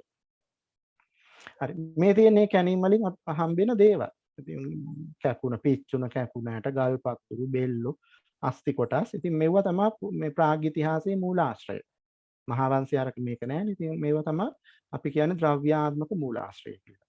හරි. කුරුවිට බටදඹලනේ. තාම ලස්සන පාරිසරික ස්ථානයක්. නරඹන්න යන්න තරම් වටින තැනක්. නරඹිය යුතු තැනක්. ඒ ඉස්සරහින්ම දියැලක් වෙනවා. මේ ඡායාරූපින්නේ ඔබ මේ පුරා විද්‍යා අධ්‍යනාංශයේ ආචාර්ය දැරණියගල මේ ආචාර්ය ඩී.කේ. ජයරත්න මහතුමා. මේ ගල්ලෙනේ ඉදිරිපස මේ තියෙන කැණීම් ප්‍රදේශය. මේ තියෙන කැණීම් වල මේ තියෙන 2005 කරපු කැණීමේ මෙන්න මේ ප්‍රදේශය තමයි කැණීම් කරේ. එතනත් 1 මීටරයක් ඇතුළට මීටර් දෙකක් පළලට යටට. ඒත් මෙතන මේ පස් තාට්ටු අතර තමයි මේ පස් තාට්ටු දෙකක් ගත්තොත් අවුරුදු 2-3000ක පරතරයක් තියෙන එක පස් තාට්ටුවක. මෙතන ඉඳන් මෙතෙන්ට එද්දී අවුරුදු 38000ක් පරණයි. මෙතන ඉඳන් මෙතෙන්ට එද්දී 13000 ඉඳලා මෙතෙන්ට එද්දී 38000ක් පරණයි. මේ තියෙන එකේ සමීප දර්ශනයක්. ඒ පස් පැතිකඩේම නැවත දර්ශනයක්. ඒ දැන් ඔබ ගියොත් එහෙම එතන මේ විදිහට තමයි දැක ගන්න පුළුවන්. මේ කැණීම් කරන අවස්ථාවේනේ මෙවුවා. ඉතින් අද මේ පැති බැමි බැඳලා ඉදිරි පර්යේෂණ සඳහා ඕනනම් කෙනෙකුට මේවා විවර කරගන්න පුළුවන් වෙන විදිහට පස් බැමි පැති බැමි කඩා වැටෙන්නේ නැති වෙන විදිහට ගල් වලින් ආවරණය කරලා තියෙනවා. බෙලිලෙන අතුල කෙතුල්ගල බෙලිලෙන තවත් අට්ටි තාම වැදගත් ස්ථානයක්. අවිස්ථාවේල ඉඳලා ගිනිගත් වෙන පාරේ යද්දි මේ ස්ථානෙට යන්න පුළුවන්. අපේ වැදගත්ම ප්‍රාගෛතිහාසික ස්ථානයක්. තෙත් කලාපයට අයිති මේ කැණීම් කරපු ස්ථාන. ඉතින් මේ අපි මේ මධ්‍ය ශ්‍රී යුගය කියලා කතා කරන්නේ මේ ස්ථානවලින් ලැබුණු සාධක. අත්තනගොඩ අලුලෙන පෙරදෙණිය විශ්වවිද්‍යාලයට ආසන්නයේම තියෙන ප්‍රසිද්ධ ප්‍රාගෛතිහාසික ස්ථානය. යක් අත්තනගොඩ අලුලෙන මාවනල්ල පහු කළා මම හිතන්නේ. ගම්පහ අලවල පොත්කුල්ලෙන මහාචාර්ය ගාමිණී අධිකාරි මැතිතුමා කැණීම් කරපු ස්ථානය. එතනින් ලැබුණු සාධක. ගම්පහ වාරණ මහාචාර්ය ගාමිණී අධිකාරි මැතිතුමා කැණීම් කරපු ස්ථානය. සීගිරිය පොතාන නැවතත් ගාමිණී අධිකාරි මහාචාර්යතුමා අපේ අතරමැදි කළ අපේ සීගිරිය කිට්ටුව තියෙන ගල්ලෙන. මේ තියෙන එතනින් හම්බෙච්ච අපේ ඉස්සල්ලාම ගල්ලෙනක් ඇතුලේ සම්පූර්ණ සැකිල්ලක් හම්බුනේ පොතාන. 1988 විතර වගේ කැණීම් කරද්දී බෙල්ලම්බැදි පැලැස්ස බිලිපිටිය ආසන්නයේ ආචාර්ය පී.පී. දැරණියගල 1956-61 කාලේ කැණීම් කරපු ස්ථානයක්. ඔබට පේනවා එතන නිකන් සුසාන භූමියක් මේ ඔක්කොම ඇටසැකිලි. ඒ ඇටසැකිලි මතුවෙන ආකාරය. 2005 කැණීම ආචාර්ය ගිමල් පෙරේරාගේ එතනින් හම්බෙච්ච කල්මේ බලම් මෙන්න නූතන මානවයා. ඉතින් මෙතනින් හම්බෙච්ච සාධක අනුව තමයි ආචාර්ය පී.පී. දැරණියගල ලංකාවේ මධ්‍ය ශිලා මානවයා හෝමෝ සේපියන් බලංගොඩෙන්සිස් දැරණියගල කියන නම දුන්නේ. බලංගොඩ මානවයා කියලා කිව්වේ එතනින් හම්බෙච්ච මානවයාට. ඉතින් ඒක පස්සේ මුලින් හිතුවේම හෝමෝ සේපියන්ස් ගේ උපවිශේෂයක් කියලා පස්සේ දැන් ඒක අපි හෝමෝ සේපියන්ස් කියලාම දන්නවා. මේක විශේෂ සාධකයක් මේ බල්ලෙක්ගේ දතා. කැලුම් මනමේන්ද්‍රාරච්චි මහත්මයා තමයි මේක අඳුරගත්තේ. අපි දන්නවා දැනට ලෝකයේ අපිට හම්බෙන බල්ලා සුනකයා ගෘහකරණය කිරීම මිනිසුන් ආශ්‍රිතව ඇතිදැඩි කිරීම පිළිබඳව දැනට හම්බෙන ලෝකයේම හම්බෙන පරණම සාධකයක්. අද පරණම සාධක දෙක තුنين එකක්. අවුරුදු 12000කට කලින් අපේ රටේ බල්ලා මිනිස්සු යාළු කරගෙන ඉඳලා තියෙනවා. ඒක ලෝකෙම පරණ සාධකයක්. හුංගම මිනි ඇතිලිය කැනීම් කරපු ස්ථානයේ තමයි ඔබ මේ දකින්නේ. දැන් පේන විදිහ කැනීම් කරන අවස්ථාවේ ගත්ත ඡායාරූපයක්. එතන තියෙන තනිකර බෙල්ලෝ තැන්පතුව. ඉතින් මේ බෙල්ලෝ තැන්පතුව විවිධ දේවල් අලුහුණු වගේ දේවල් ගන්න මිනිස්සු පුච්චනවා. නමුත් ඒ ස්ථානයේදී මේ සාධක අනාවරණය වෙන බව දැනගෙන ආචාර්ය නිමල් පෙරේරාගේ ප්‍රමුඛත්වයෙන් කැනීම් කරා. මේ එතන හම්බෙච්ච ඇටසැකිල්ල. මෙයාට තමයි මැණික්කාමි කියන නම තිබ්බේ. දැනට මාතර අර තාරකා කොටුව කෞතුකාගාරය ඇතුලේ ප්‍රදර්ශනය තියලා තියෙනවා. නූතන මානවයා අවුරුදු 6500ක් විතර පරණ පැරණි සැකිල්ල. උස්සංගොඩ ඉතාම ලස්සන තැන මේ ප්‍රාගෛතිහාසික සාධක හම්බෙන එලිමහන් ස්ථානයක්. එතනත් පොළොව යට සාධක හම්බෙනවා. අර මම කලින් පෙන්නපු මීරණමඩු පාංශු සංකීර්ණයටම තමයි මේකත් අයිති වෙන්නේ. හරි. එතකොට මේ මධ්‍ය ශිලා යුගයේ ජනගහනය ගත්තොත් එහෙම තෙත් කලාපයේ සාමාන්‍යයෙන් 0.1. වියලි කලාපයේ 0.8. එතකොට 0.1 කියන්නේ මේ එක මිනිහෙකුට ජීවත් වෙන්න, එක මිනිහෙකුට ජීවත් වෙන්න කිලෝමීටර් 8ක් අවශ්‍යයි. වර්ග කිලෝමීටර්. වියලි කලාපයේදී නම් වර්ග කිලෝමීටර් 1.5ක් විතර වගේ ඇති. එතකොට අපි ගත්තොත් එහෙම තෙත් කලාපයේදී 5 දෙනෙක්ගෙන් ඉන්න නියස් ටික අම්මයි තාත්තයි දරුවෝ 3 දෙනා සැලකුවොත් එහෙම ඒ වගේ පවුලකට ජීවත් වෙන්න වර්ග කිලෝමීටර් 50ක භූමියක් අවශ්‍යයි. ඉතින් අර අපිට හිතනවා දැන් බටදඹලෙනෙන්ට එහෙම ගියපාම මිනිස්සු 100කට විතර ඉන්න පුළුවන් කියලා. ඉන්න පුළුවන්. හැබැයි ජීවත් වෙන්න බෑ. ජීවත් වෙන්න පුළුවන් පොඩි පිරිසකට. මොකද අර මම කලින් කිව්වා වගේ අර වටපිට පරිසරයේ තියෙන එසුළුම්දාරිතාව ගොඩක් අඩු. ඒ නිසා. එතකොට මේ කාලේ අභිචාර බැලුවොත් එහෙම අපිට හම්බ වෙනවා බටදඹලෙනින් මේ කහපාට ගුරුගල් තවරපු ඇට කටු කොටස්. ඒ වගේම අවුරුදු 31000ක් විතර වගේ පරණ. ඒ වගේම පාහියල්ලේනේ මේ හම්බෙනවා ඒ වගේ ඒවා. එතකොට මේ ඔබ දකින්නේ රාවණායල්ලේ හම්බෙච්ච එවැනි ඔලු කට්ටක්. ඒකේ රත් පාට ගුරුගල් ආලේප කරලා තියෙනවා. පොත්ගුල්ලේනේ හම්බෙච්ච එකක් රත් පාට ගුරුගල් ආලේප කරලා තියෙනවා. ඉතින් අපි දන්නේ ඇයි මෙහෙම කරේ කියලා. මොකක් හරි හේතුවක්. අද අපේ මරණය මිනිස් මැරිච්ච අය පිළිබඳව එහෙම මේ විධි ක්‍රමයක් අපි අතර අද නැහැ. වැද්දෝ අතරත් තියනවාද කියලා අපි දන්නේ වාර්තා වෙලා නැහැ. එතකොට මේ කාලේ භූම දාන සිරිත් බැලුවොත් එහෙම කුරුවිට බටදඹලෙන වගේ තැන්වල බෙල්ලම්බැති පැලැස්සේ මේ පිළිබඳව සාධක හම්බ වෙලා තියෙනවා. එතකොට මේ අපිට මූර්ත දේහය පොළවේ එච්චර ගැඹුරට වලලපු බවක් පේන්නේ නැහැ. එතකොට මේ ගොඩක් වෙලාවට අතින් හාරලා උපකරණ නැහැනේ. ඉන්න ගල් ගුහාව ඇතුලේ අතින් හාරලා පොඩ්ඩක් මූර්ත දේහය දාලා ඉවර වෙලා උඩින් කුණු රොඩු දාලා ඉවර වෙලා යන්න ඇති. එතකොට මේක ද්විතීය සහ අසම්පූර්ණ භූම දාන ලක්ෂණ නිරූපණය කරනවා කියලා අපි කියනවා. ද්විතීයයි කියන්නේ එක්ක කැලේ කොහේ හරි මලමිනිය ගහලා ඉවර වෙලා තෝරාගත්ත දිගු අස්ති. අපේ කකුලේ අර ටිබියා ෆිබියුලා හැම කියලා අපි කියන්නේ අල්නා රේඩියස් කියලා. ඒ දිගු අස්ති සහ ඔලු කට්ට වගේ ඒවා විතරක් ගෙනල්ලා නැවත ගල් ගුහාව ඇතුලේ භූම දාන කරලා තියෙනවා. ඒ වගේ වට අපි කියනවා ද්විතීය භූම දාන කියලා. අසම්පූර්ණ කියන්නේ කොටස්. ඉතින් හැබැයි මේ බෙල්ලම්බැදි පැලැස්සේ හරි විශේෂ දෙයක් තියෙනවා. මේ ගොඩක් සැකිලි ගත්තාම බටහිර පැත්තට ඔළුව දාලා තියෙන බවක් තමයි පේන්නේ. ඉතින් අදත් අපි අතරම අපේ මලමිනී වලලන්නේ බටහිර පැත්තට ඔළුව දාලා අහුවොත් ඇයි කියලා ඒකට නිශ්චිත උත්තරයක් නැහැ. ඉතින් කොහොම නමුත් ඒක ප්‍රාගෛතිහාසික යුගයේ ඉඳන් අපි ගාව තිබිච්ච සිරිසක් බව නම් පැහැදිලි. එතකොට ඔබ මේ දකින්නේ බටදඹලින සුසාන සන්දර්භය. මේ තියෙන අර පොඩි වලක් කාරලා ඒක ඇතුළට ඇටකටු කොටස් දාලා මේ පේන්නේ මේ අතේ පැලෙන්ජස් කියලා කියන්නේ අපි මේ අතේ ඇඟිලි පුරුක් වගේ ඒවා පිච්චිලක් තියෙනවා. ඉතින් මේ පිළිබඳව විවිධ අදහස් තියෙනවා මිනිමස් කෑවා නම් මනක් කියලා. ඒ පිළිබඳව අපිට ඕන සාකච්ඡා කරන අවස්ථාවේදී සාකච්ඡා කරන්න පුළුවන්. එතකොට ස්ත්‍රී හා පුරුෂ දෙපිරිසටම අයිති කොටස් හම්බෙනවා. සාමාන්‍යයෙන් අවුරුදු 25ක වගේ තමයි අපිට වැඩිම වයස ඒව හම්බෙන්නේ. ඉතින් එතකොට මේ කාලේ ඇත්තටම මිනිස්සුන්ගේ උපරිම වයස් සීමාව අවුරුදු 30ක් 40ක් තමයි.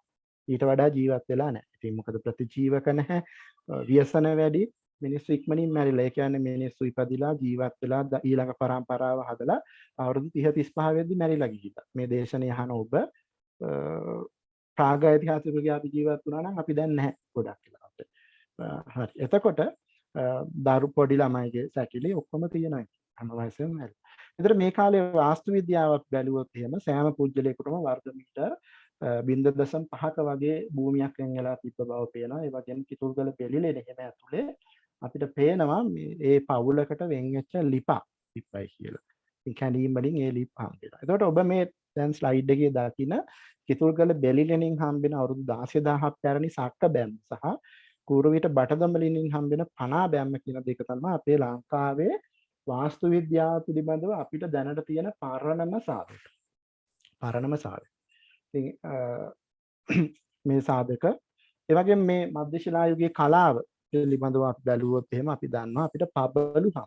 විශේෂයෙන්ම මුහුදු ජීවීන්ගේ, මෝරුන්ගේ, පෙල්ලොන්ගේ වගේ සතුන්ගේ පබලු සාධක අපිට හම්බ වෙනවා. එතකොට මේ සාධක අපි වෙනත් ඉන්දියාවේ සහ බටදඹලිනින් හම්බෙන මෙන්න මේ පබලුව අවුරුදු 38000ක් පරණයි. අවුරුදු 38000ක්. එතකොට මේ සාධක අපි බැලුවාම ලෝකයට සහ ඉන්දියාවට සාපේක්ෂව බැලුවොත් ලෝකයේ පරණම සාධක අපේ රටෙන් ලැබෙනවා. ඉතින් අපේ ගොඩක් වෙලාවට කාන්තාවෝ මේවා පළදින්න ඇති. ඉතින් අද අපේ කාන්තාවෝ ආභරණ පළදින්න උත්සුක වෙනවා නම් පුරුෂ පාර්ශවයේ ඊට විරුද්ධ වීම අර්ථයක් නැහැ. මම හිතන විදිහට මොකද අපේ කාන්තාවෝ ඉතින් පුරාවිද්‍යාත්මක රෙකෝඩ්ස් තියලා දිනවා ඉස්ලාම් පබළු පළදලා. ආභරණ පළදලා. ඉතින් ඒ නිසා මේ ඒකත් හොඳ දෙයක් නේ. හරි. එතකොට මේ දකින්නේ ඔබ වගේ අපිට කැණීම් වලින් හම්බෙන පබළු අවුරුදු 37000ක් විතර පරණ ගොඩක් වෙලාවට මුහුදු සතුන්ගේ. ඉතින් මේ බලන්නකො මැද සිදුර කොච්චර සියුම් හදලා තියෙනවද දැක්ටි සටහන් දාලා නේ. හරි. මේ ඒ වගේම බෙල්ලෝ මේවත් සමහරට බෙල්ල එල්ලගෙන ඉන්න ඇති සමහර විට සිදුරු කරලා ලස්සනටනේ. අදත් අපි යා මොහොතට ගියොත් එහෙම බෙලි කටු අහුලනවා. මේ මොහොත පිළිබඳව අපිට පුදුමාකාර කුතුහලයක් අදටත් තියෙනවා. ඉතින් මේ කුතුහලය අපිට ප්‍රාග්ඓතිහාසික යුගයේ ඉඳන් ආපු දෙයක් වෙන්න ඇති. මොහොත කියන්නේ අපිට කුතුහලය නිම නොවන තැනක් නේ. ප්‍රශ්නයක් ආවත් අපිට මොහොත දිහා බලලා හිටියොත් ඒක විසඳනවා කියලා අපි අය කියන්නේ. සින්දු කොච්චර අපි ලියලා තියෙනවද? මොහොතට අපි ප්‍රාග්ඓතිහාසික යුගයේ ඉඳන් ගොඩාක් අපි ආදරය කරලා තියෙනවා. ඒකට මේ ඔබ දකින්නේ අලවල පොත්ගුල්ලෙන සහ අලුගල්ලෙන් හම්බෙච්ච අර කොටිමෝරා කියන මාළුවාගේ දත් වලින් හදපු පෙන්ඩන්ට් දෙකක්. ඉතින් මේක හරි විශේෂයි. මොකද මේ සත්ත්ව විද්‍යාඥයෝ කියන විදිහට මේ මෝරා කියන මාළුවා මේ ගොඩබිමට එන මාළුවෙක් නෙමෙයි. ගැඹුරු මොහොතේ ඉන්නේ. මැරුණත් මෙයා වතුර යටට ගහගෙන යනවා කියලා තමයි කියන්නේ. ඉතින් ගොඩබිමට ගහගෙන එන්නේ නැහැ. ඉතින් මෙතකොට මේ වගේ පාහියල් වෙන, අලුල් වෙන අලවල ඔය තැන් කීපකින්ම හම්බෙලා තියෙනවා මේ වගේ පබළු. එතකොට මේ පබළු මේ ගොඩබිම ඉන්න මිනිස්සුන්ගේ අතරපත් වීම පුදුමාකාර කතාවක් කියලා මම විශ්වාස කරනවා. ඉතින් මේ දකින්නෙත් ඒ වගේ බෙල්ලෝ. එතකොට මෙන්න මේ ප්‍රාථමික ශෛලයේ සිතුවම් පිළිබඳව මම ඔබට සඳහන් කළ යුතුයි. ලංකාවේ ස්ථාන 100කින් විතර වගේ මේ ප්‍රාථමික ශෛලයේ සිතුවම් මම වෙනවා. මෙන්න මේ සිතියමේ දක්වලා තියෙන ප්‍රදේශ වලින් විශේෂයෙන්. එතකොට මේ සිතුවම් ගත්තොත් එහෙම සීරුම් සිතුවම් සහ ඇඳපු සිතුවම් කියලා painting and engravings කියලා වර්ග දෙකක් හඳුනා ගන්න පුළුවන්. 8යි 16යි මගේ වෙලාව අවසන්. අපේ හාමුදුරනේ ෆවුන්ඩේෂනේ නවත්තන්නද? නෑ සර්, තව ස්ලයිඩ් කීපයක් තියෙනව නේද? ඔව් ස්ලයිඩ් නම් තියෙන හඳුනන විනාඩි 10ක් විතර ගන්නද මට? හොඳයි සර්. රොයිස් සර් හරි ගැටලුවක් නැහැ හඳුන්නේ. හොඳයි සර්. එතකොට මේ ඔබ දකින්න ප්‍රසිද්ධ තන්තිරි මදි තියෙන ඒ වගේ චිත්‍ර. ඉතින් මේ චිත්‍ර පිළිබඳව අපි වැරදි අදහසක් තියෙනවා මේවා ප්‍රාග්ඓතිහාසික චිත්‍ර කියලා. ඉතින් හැබැයි ආචාර්ය දරණියගලගේ අදහසවත් මේ පිළිබඳ පර්යේෂණ කරපු කිසිම කෙනෙක් මේවා ප්‍රාග්ඓතිහාසික යුගයට අයිති කියලා තහවුරු කරලා නැහැ. මේවට අපි කියනවා ප්‍රාථමික ශෛලියේ චිත්‍ර කියලා. ඉතින් ගොඩක් වෙලාවට ඔය ජෝන් ස්ටිල්ලා වගේ අය වාර්තා කරලා තියෙනවා මේ මෑත කාලේ අවුරුදු 100කට 150කට කලින් හිටපු ගල්ලෙන් වල හිටපු අය මේව ඇඳයි කියලා. හැබැයි මේ අර දොරවක කන්ද තියෙන සීරුම් සිතුවම් නම් කාල නිර්ණය කරලා අවුරුදු 3000කට වගේ කාල නිර්ණය වෙලා තියෙනවා. ඉතින් අපි විශ්වාස කරනවා මේ තියෙන ස්ථාන 100ක් විතර තියෙද්දි මේ ස්ථාන අතර කොතන හරි ප්‍රාගෛතිහාසික සිතුවම් තියෙන්න පුළුවන්. හැබැයි ඒක ඉදිරියේදී තහවුරු කරන්න ඕන. එතෙක් අපිට මේ සිතුවම් ප්‍රාගෛතිහාසික චිත්‍ර කියලා කියන්න බෑ. ඉතින් මම මගේ මේ ප්‍රසන්ටේෂන් එකට ඒවා අතුලත් කරේ ඔබට ඒ පිළිබඳව සඳහන් කරන්න. හැබැයි මේ අපිට ඊටාම ඉහළ විශ්වාසයක් තියන්න පුළුවන් තැනක් තමයි මේ බදුල්ලේ කුරුල්ලංගල කියන ස්ථාන. ඊටාම ලස්සන චිත්‍ර, පරණ චිත්‍ර වශයෙන් අපිට හඳුනා ගන්න පුළුවන්. කවදා හරි මේවා කාල නිර්ණය කරොත් අපිට මේ වගේ සැබෑ තත්ත්වය, යථා තත්ත්වය අවබෝධ කරගන්න පුළුවන්. එතකොට අපි මේ ප්‍රාගෛතිහාසික පුරාවිද්‍යාවේ තියෙන ඉතාම වැදගත් දෙයක් තමයි භෞතික මානව විද්‍යාව පිළිබඳව. මිනිසුන් පිළිබඳව අතර මේ මානව ශාස්ත්‍ර පීඨවල, කලා ශාස්ත්‍ර පීඨවල ඉන්න අපිට ගෝචර වෙන කොටසක් මේ කොටස. මේ පිළිබඳව ආචාර්ය පී.පී. දරණීකල, කෙනත් කෙනඩි, ඩයනා හෝකි වගේ අය අධ්‍යයනය කරලා තියෙනවා. එතකොට මේ ලංකාවේ දැනට ගත්තොත් එහෙම ගල් ගුහා කැණීම් ඇතුලේ මානව සැකිලි 100කට වඩා වැඩි ප්‍රමාණයක්, ඒ කියන්නේ ක්‍රමයක් තියෙනවා මේ සම්පූර්ණ සැකිලි හෝ එක එක පුජ්‍යලයන්ට අයිති සැකිලි කොටස් තියෙන්න පුළුවන්. සමහර මිනිහෙක්ගේ එක අතක කෑල්ලක් විතරයි වෙන්න පුළුවන් නේ තියෙන. එතකොට අපි ඒක වෙනම පුජ්‍යලයක් විදියට ගන්නවා. ඒ එහෙම ගත්තාම බෙල්ලම්බැදි පැලැස්සේ 30ක් විතර, කිතුල්ගල 12ක් විතර, බටදබලෙන 30ක් විතර මේ වගේ සාධක ලැබිලා තියෙනවා අවුරුදු 37000 ඉඳලා 5400 විතර කාලය දක්වා. එතකොට මෙයාලගේ සාමාන්‍යයෙන් අපි ගත්තොත් ඒ මුසස් අඩි 5 යඟල් 8ක් විතර. අද අපිට වඩා පොඩ්ඩක් ඇවරේජ් හයිට් එක වැඩි. කාන්තාව ගත්තොත් අඩි 5 යඟල් 5ක්.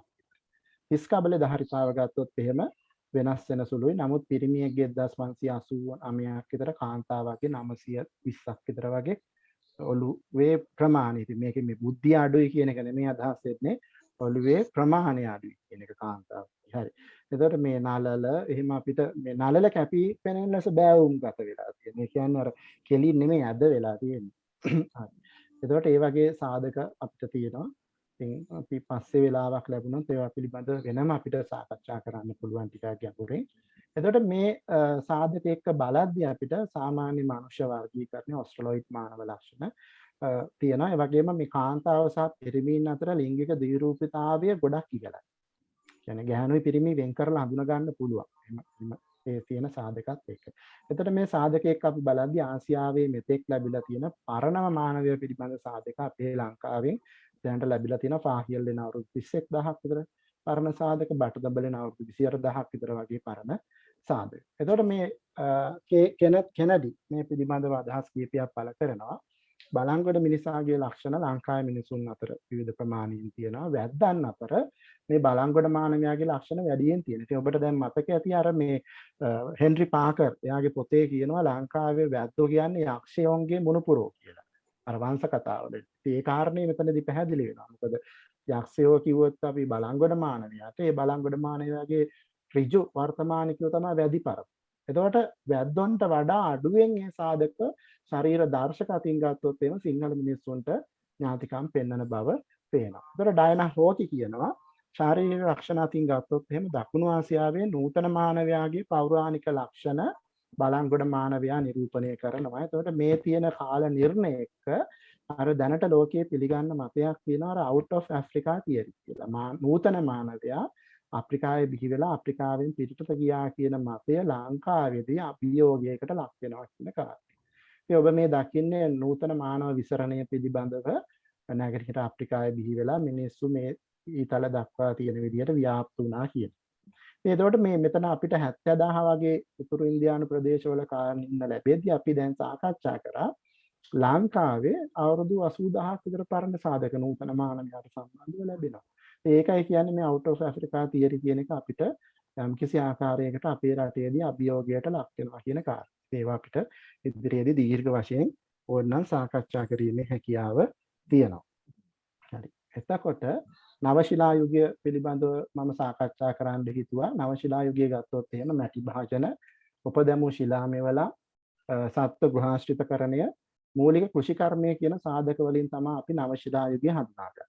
මෙන්න මේවා තමයි අපි කියන්නේ උපදැමු ගල් මෙවලම් කියලා. polish stone මෙයා කියලා අපි කියනවා.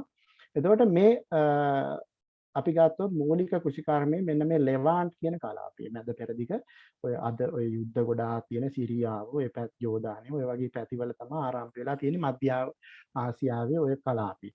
එතකොට මේ මූලික කෘෂිකර්මයේ ලෝකේ ප්‍රධාන වශයෙන්ම කලාප 6ක ඇති වුණා කියලා ඒ පිළිබඳව අධ්‍යයනය කරපු අය කියනවා. මෙන්න මේ කියන කලාපය. එතකොට මේ ඇතුළ තුල දකුණු ආසියානු කලාපයත් සාධක හම්බ වෙනවා. එතකොට මේ ඔබ දකින්නේ නවශිලා ජනාවාසවල පින්තූර කීපයක් චතල් හුයුක් කියන ස්ථානය ලංකාවේ නෙමෙයි මේවා ලෝකේ බොස්නියාවේ ඒ වගේම නවශිලා යුගයට අදාළව ලැබෙන නිර්මාණ මූලික කෘෂිකර්මයට අවශ්‍ය දේවල් අර නකුල් තල වගේ දේවල් ඇඹරුම් උපකරණ වගේ දේවල් මේ ඔබ දකින්නේ මේ මොකක්ද අර අපි කියන්නේ ධාන්‍ය කපා ගන්න පාවිච්චි කරන්නේ දෑකැත්ත වගේ දේවල් ඇඹරුම් ගල් වගේ දේවල්.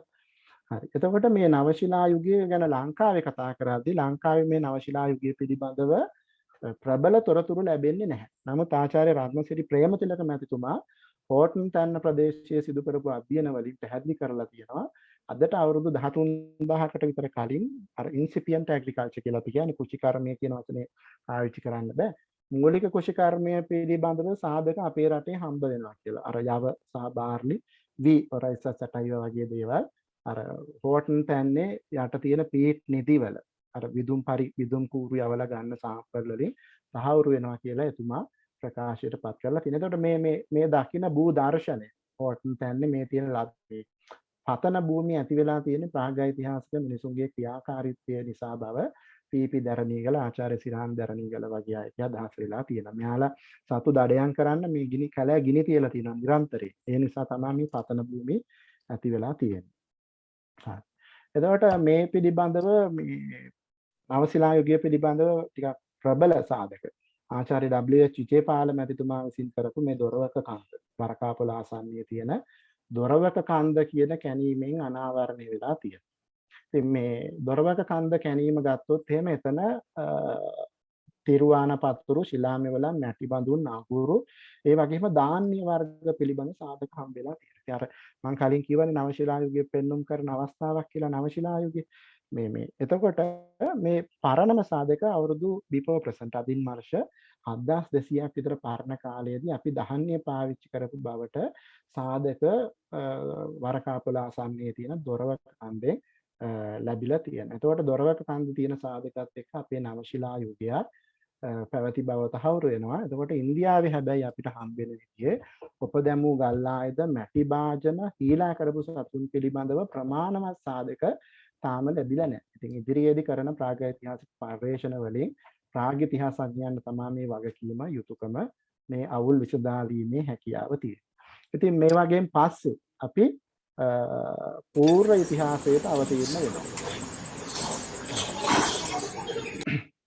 එතකොට මේ පූර්ව ඉතිහාසය අපි අන්තිම දවසේ දේශනාවට අහුම්කම් දුන්න මහාචාර්ය තුසිත මැන්දිස් මැතිතුමාගේ එතුමාගේ දේශනාවට මෙතන සම්බන්ධ කරගත්තා නම් පූර්ව ඉතිහාසික යුගයේ පිළිබඳව ඔබට අවබෝධයක් ලබා ගන්න හැකි වෙනවා. ඊට පස්සේ පූර්ව ඓතිහාසික යුගයෙන් පස්සේ තමයි අපි ඓතිහාසික යුගයට අවතීර්ණ වෙන්නේ. ඉතින් මට අවශ්‍ය වුණේ අපේ කතාව, අපේ ඉතිහාසයට පෙර කතාව ඔබ වෙත ගෙනෙන්න. ඉතින් අපි සාමාන්‍යයෙන් විශ්වවිද්‍යාලයේ අඩුම තරමේ පැය 60ක 45ක විතර ශිෂ්‍යයෝ සමග පුරාවිද්‍යා විශේෂ උපාධිය ඊට පූර්ව පාඨමාලාත් කරලා ඉවර වෙලා ඒ ශිෂ්‍යයෝ එක්ක පැය 60ක පමණ කාලයක් සාකච්ඡා කරන දේවල් තමයි මේ පැය 1යි විනාඩි මම හිතන්නේ 10ක් විතර වැඩි 8:25යි ගිහිල්ලා තියෙනවා. මේ කාලය තුල මේ පැය 60ක පමණ සාකච්ඡා කරන දේවල් ඔබ සමග පැය 1යි විනාඩි 15ක පමණ මම සාකච්ඡා කරන්න උත්සාහ කරා. ඉතින් ඔබ සියලු දෙනාටම මගේ ස්තුතිය පළ කරනවා සාවධානව දේශනයට අහුම්කම් දීම පිළිබඳව. බොහොමත්ම ස්තුතියි. බෙහෙවින්ම ස්තුතියි සර්. ඉතිහාසයට එහා අපේ මිනිස්සු ශ්‍රී ලංකාවේ ප්‍රාග් ඉතිහාසයට පිවිසෙමු. මම ඉතාම වැදගත් දේශනයක් ජ්‍යෙෂ්ඨ කතිකාචාර්ය චන්දිම බංගොල මහත්මයා විසින් ඉදිරිපත් කරන්නට යෙදුණා. දැන් තිබෙන්නේ සාකච්ඡා අවස්ථාව. ඔබ ඕනෑම කෙනෙකුට යම්කිසි ප්‍රශ්නයක් තියෙනවා නම් අහන්න පුළුවන්. ඒ වගේම අදහසක් ඉදිරිපත් කරන්න පුළුවන් එකට අවස්ථාව. එහිදී මේ මෘදුකාංගයේ raise hand option එක භාවිත කරන්න කියලා විශේෂයෙන් ඉල්ලා සිටිනවා. විශේෂයෙන්ම මුලින්ම මේ පිළිබඳව අදහසක් ඉදිරිපත් කරන ලෙස මම සිහිපත් කර සිටිනවා අප පේරාදෙණිය විශ්වවිද්‍යාලයේ ඉතිහාස අධ්‍යයන අංශයෙහි මහාචාර්ය රෝහිත දසනායක දරුතුමා. හොඳමයි අපේ හඳුන්නේ බොහොමත්ම ස්තුතියි. පළමුව මේක සංවිධානය කරපු අපේ ඉතිහාස සංගමයට මම ස්තුතිවන්ත වෙනවා. ඒ වගේම අපේ කීර්තිපත්ම ශිෂ්‍යයෙක් ඇත්තටම පේරාදෙණියේ චන්දිම අමංගල අපේ බොහොම හිතවත්ම ආචාර්යවරයෙක්. මං හිතන්නේ එතුමා අර මුලින් පෙන්නවා මේ පුරාවිද්‍යාඥයෝ කීප දෙනෙක් වැඩි කල නොගොස් එතුමත් ඒ පින්තූර ගණයට කොයි වෙලේ හරි එකතු වෙන බව මට නිසැකයි. ඒ ලකුණු පහල කරලා තියෙන්නේ. ඉතින් ඒ බොහොම සරලව හැම දිනාටම පැහැදිලි වෙන විදිහට දේශනේ ඉදිරිපත් කරා. ඒක මම ඇත්තටම අඹන් වලට අපි ඇත්තටම ස්තුතිවන්ත වෙනවා. ඒ වගේම මේ දේශනේ ඇසීම සඳහා ඇත්තටම විශාල අද පිරිසක් හිටියා අපේ දෙපාර්තමේන්තුවට අමතරව. අපේ භික්ෂුන් වහන්සේලාත් හිටියා. අපේ සෝබිත හඳුරුව ඇත්තලුව ධම්මාලෝක හඳුරුව සෝමානන්ද හඳුරුව වගේම හිටියා. ඒ වගේම අපේ සිංහල අධ්‍යයන අංශයේ මහාචාර්ය අමරලියනගේ අමරකීර්ති මහතාත් හිටියා. ඒ වගේම පිටින් අපිට ඇත්තටම මේ දීපාංජලි මිස් හිටියා. ඒ වගේම අපි අර්ජුන ක්‍රිෂාන්ති රංජනි මිස් ප්‍රියංග උදාර මල්ලවති වගේ ඉනෝක මිස් ක්‍රිෂාන් ගොඩක් අය හිටියා. ඇත්තටම මම අපි දන්න ගොඩක් අය හිටියා. උගතුන් බොහෝ දෙනෙක්. ඉතින් ඇත්තටම සතුටු වෙනවා. මම ඇත්තටම ප්‍රශ්න අහන්නේ නැහැ. මොකද ඇත්තටම දේශනේ සරලව හැම දෙයක්ම පැහැදිලි වෙන විදිය තමයි ඉදිරිපත් කරේ. අම්බන් වල ඇත්තටම සතුටුයි. මොකද මේ අපේ ළමයිට තව දෙයක් කියලා දෙන්නත් ඕන. මේක ළමයි අපේ ටාගට් කරලා තියෙන නිසා දැන් ප්‍රසන්ටේෂන් එකේදී කොහොමද මේ ෆොන්ට් සයිස් තෝරගන්නේ, කලර්ස් තෝරගන්නේ, ඒවා ඔක්කොම මේ චන්දිම සර් හොඳට පැහැදිලි කරලා දුන්නා. ඒකයි අපිට මේ ඒවා පවා හොඳට තමන්ගේ පින්තූර, ඡායාරූප එකක්වත් අපැහැදිලි ඒවා කිසි තැනක තිබුණේ නැහැ අකුරක්වත්. ඒක තමයි ප්‍රසන්ටේෂන් එකේ මම දැක්ක විශේෂ ලක්ෂණයක් අර ශාස්ත්‍රීය දේවල් වලට අමතරව. ඒ නිසා මම ශක්තිය ධෛර්යය ලැබේවායි එතුමාට ප්‍රාර්ථනා කරනවා. තවත් මේ පරිශ්‍රණයන් ඉදිරියට කරගෙන යන්නත් අපේ ශිෂ්‍ය පරපුරත් එක්ක අපේ උගතුන් එක්ක ඔහුට දීර්ඝ කාලයක් තවදුරට ඉන්න ලැබේවා කියලා ප්‍රාර්ථනා කරනවා. මේ වැඩවලින් ශක්තිය ධෛර්යය ලැබේවා කියලා ප්‍රාර්ථනා කරනවා. බංවල බොහොම ස්තුතියි සර්. මම මේ යමක් එකතු කරන්න කැමතියි සර්. පේරාදෙණිය විශ්වවිද්‍යාලයේ මේ මම හිතන්නේ දැන් ඉන්න අයගෙන් මම වැඩිම කාලයක් අඳුරන ආචාර්යතුමා තමයි අපේ රෝහිත සර්. මම හිතන්නේ එතුමා ඉස්සල්ලාම මම දැක්කේ ඔබතුමාගේ අර මේ දම්බලම සහ සමාජයේ පොත තොරට වැඩපු දවසේ 2000 විතර වගේ මම හිතන්නේ. ඔව්. එදා ඉඳලා අද දක්වා ඔබතුමා අපිට ගුරුවරයෙක් ඒ වගේම කලන මිතුරෙක්. බොහොම ස්තුතියි සර්. හොඳයි අම්මා හොඳයි. තව අදහස් ඉදිරිපත් කරනවා නම් ඒ සඳහා ඔබට අවස්ථාවක්.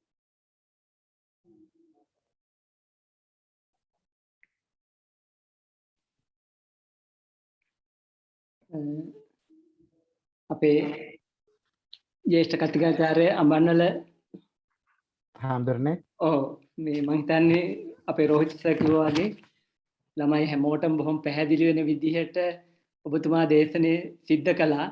අර එහෙමයි හාමුදුරනේ. කරුණු රසක් බොහොම මේ සිත් ගන්නාසුළු ආකාරයට ඉදිරිපත් කළා. මම හිතනවා මයින්ට හැමෝටම හොඳට පැහැදිලි වෙන්නේ නැති.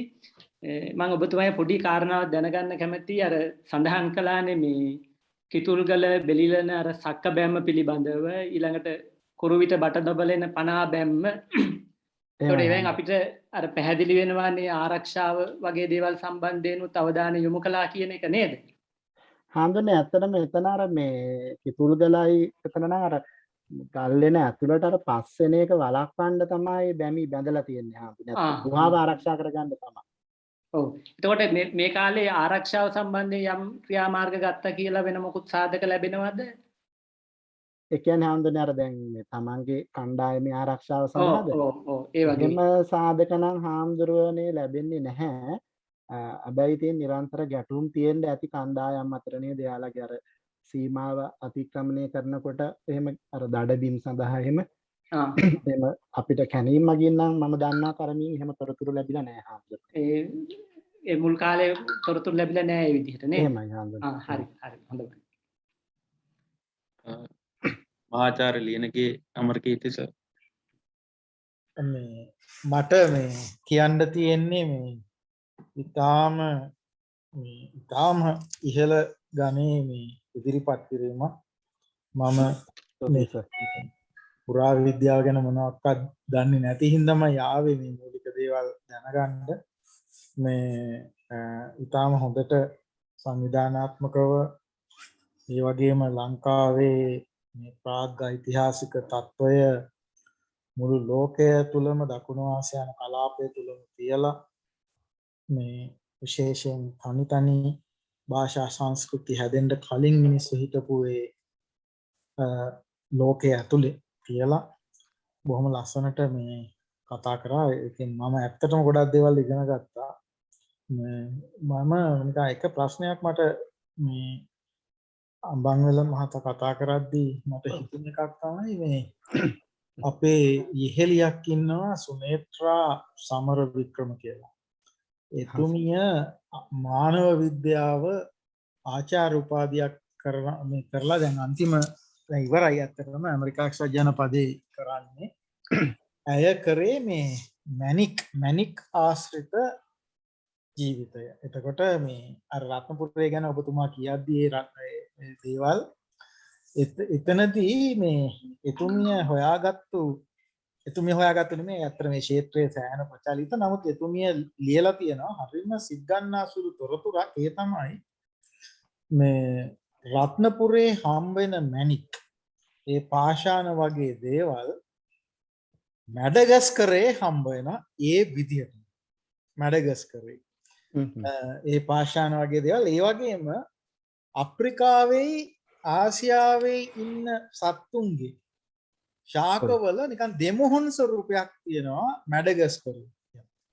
එතකොට හම්බෙච්චි මේ ප්‍රාග්ඓතිහාසික තොරතුරක් තමයි ඔය මැඩගස්කරය දිහාට පාවෙලා ගිහිල්ලා තියෙන්නේ. අද අපි මේ ලංකාව විදියට සලකන භූමි ප්‍රදේශයයි මැඩගස්කරය ඒක අර ප්ලොට් වෙලා යනවනේ අර මේ මොනවාද මේ හිමාලය පැනන නේද?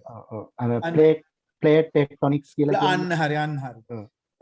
ඉතින් මේ මට ඔබතුමාගෙන් අහන්න හිතුනේ අර ඔය හම්බෙලා තියෙන සමහර දේවල් වල ඒ ගැන මොනවා හරි ප්‍රාග්ඓතිහාසික සාක්ෂි පුරාවිද්‍යාත්මකව ලැබිලා තියෙනවද වගේ දේවල්.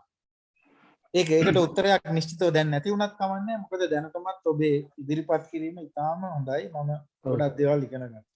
සර් මේ ඒ කියන්නේ මැඩගස්කරය සහ ලංකාව අතර තියෙන සම්බන්ධය වගේද ඔබතුමා අදහස් ඔව් දැන් මේ ડોක්ටර් මේ කවුද මේ නේත්‍රා සමරවික්‍රම ලියන්නේ හරියටම රත්නපුරේ හම්බෙන මැණික් වගේ ලංකාවේ හම්බෙන මැණික්. ඒ කියන්නේ නිකන් පාෂාණවල නිකන් අවසානයේ දෙකට කෙමිකල් ඇනලිසිස් එකක් කර හැකිනේ. ඒ පාෂාණවල තියෙන රසායනික සැකැස්ම ඒ විදිහටම මැඩගස්කරේ හම්බෙන මැණික් පතල් වල තියෙනවා. ඒකේ ඊට වඩා ඇන්ත්‍රොපොලොජිකල් කාරණයක් තියෙනවා. මේ ප්‍රාග්ඓතිහාසික යුගයේ පවා දිගටම තිබිලා තියෙනවා මේ නිකන් අපි මේ දන්න ඉතිහාසය ඇතුළත් වෙලා තියෙනවා රත්නපුරේ මැඩගස්කරයයි අතර මැණික් වෙළඳාම ආශ්‍රිත සම්බන්ධතාවන් දිගටම තිබුණා. මිනිස්සු මේ පොඩි බෝට්ටු වල පවා ගිහින් තියනවා ඒ වගේ සාක්ෂි. මේ ඉතින් ඒක නිකන් අමතර කාරණයක්. නවතර ඔබේ දේශනේ අහගෙන ඉන්නකොට මේ දැන් ඔබ කිව්වනේ අර උදාහරණයකට මේ ඉන්දියාවයි ලංකාවයි අතර නිකන් භූමිය ඔස්සේ තිබුණු සම්බන්ධය පිළිබඳ කාරණේ ගත්තහම මේ ඊළඟට අර ඔබ විශේෂයෙන් අර දකුණු පළාතේ ප්‍රාග්ඓතිහාසිකයේ සයිට්ස් පෙන්වනකොට මතක් වුණේ බැරි වෙලාවත් මේක මැඩගස්කර එක පැත්තකින් ඉන්දුනීසියාව මැලේසියා ඒ පැති වලටත් සම්බන්ධකම් තියෙන්න ඇති නේද වගේ දේවල් මට හිතුණා. ඔව් සර් ඒක මේ මටත් අත්‍තරම ගොඩක් අලුත් අදහසක්. මේ අමුත් අවාසනාවට ඔය දෙක සම්බන්ධ කරලා පර්යේෂණයක් අපේ රටේ තාම වෙලා නැහැ සර් මම දන්නේ. අපි ඉතින් මම හිතන්නේ ඉදිරියේදී අපිට කරන්න පුළුවන් දෙයක් කියලා මම හිතනවා මේක. අර මැණික් සම්බන්ධයෙන් නම් ඉතින් අර අපි පැහැදිලිවම දන්නවනේ අර පැන්ජියාව හැදෙන කාලෙදී අපි ගොඩක් භූමිය ඔක්කොම එකටනේ තිබ්බේ නේද සර්? එතකොට බෙදිලානේ පස්සේ යන්නේ. එතකොට අර දැන් අපේ රටේ රත්තරන් හම්බ වෙනවා අප්‍රිකාවේ වගේ. සමහර ප්‍රදේශවල. එතකොට මේ භූවිද්‍යාත්මක සම්බන්ධය එතන තියෙන්න පුළුවන්. ඒක භූවිද්‍යාඥයන්ගේ අවධානය යොමු වෙන එක තමයි හොඳ සර් නේද? කොහොම නමුත් අදහසට බොහොම ස්තුතියි. මම මේ ගැන ටිකක් හොයලා බලන්නම් ඒක මගේ දැනුමත් වැඩි කරගන්න. thank you බොහොම ස්තුතියි. Education. අර්ජුන මානගේ මේ අදහස ඉදිරිපත් කරන්න. බොහොම ස්තුතියි අපේ හාමුදුරුවනේ. ඇත්තටම චන්දිම සර්ගේ අද දේශනේ ඉතාම වටිනවා. මේ දේශනේ මම කතා කරන්නේ ඇහෙනව නේද? ඇහෙනවා අර්ජුන? ඉතින් සර් බොහොම ස්තුතියි මේ අද ඇත්තට මම පුරාවිද්‍යා අධ්‍යනාංශයේ සිවන වසර ආධාරණ ශිෂ්‍යයෙක්. සාමාන්‍යයෙන් අපි සමාසිකයක ඉගෙන ගන්න කරුණු කාරණා ඇත්තටම සාරාංශගත කරලා මේ දේශනයේදී ඉදිරිපත් කිරීම සම්බන්ධයෙන් චන්දිම සර්ට ගොඩාක් ස්තුතිවන්ත වෙනවා. ඇත්තටම ඉතාම සාර්ථක දේශනයක්. ගිය තුසිත සර්ගේ දේශනයයි මේ දෙක ඇත්තටම ලොකු සමීප සම්බන්ධතාවක් තියෙනවා. මේ දේශන මාලාව සංවිධානය කරන ඉතිහාස අධ්‍යනාංශයට ස්තුතිය ප්‍රකාශ කරන විශේෂයෙන්ම රෝහිත සර්ට අපේ අමිතරත්න හාමුදුරුවෝ ඇතුළු ඒ සංවිධායක මණ්ඩලයට. සර් මට පුංචි මේ ගැටලුවක් ආවා. අර ටීආර් ප්‍රේමතිලක මහත්තයාගේ පර්යේෂණවලදී සර් දැන් ඔය මතයක් තියෙනවානේ මේ ඔය ලෝකේ වීවගාව ආරම්භ වීම සම්බන්ධව. ඔව්. එතකොට සර් දැන් අර අපිට හම්බෙච්ච වී සාමාන්‍ය ලෝකේ පැරණිතුන් වී ප්‍රභේද විදිහට ඔරයිසා සැටේවා ඉන්ඩිකා වගේ වී ප්‍රභේද තමයි දැනට පිළිගැනීමටපත් වෙලා තියෙන්නේ. අර යව සහ බාර්ලි හමුවීමේ පරාගත් දිනවලදී යම් කිසි අදහසක් ඉදිරිපත් වෙලා තියෙනවද නූතන පර්යේෂණවලදී පවා මේ වී වගාව සම්බන්ධව ඒකේ ආරම්භය?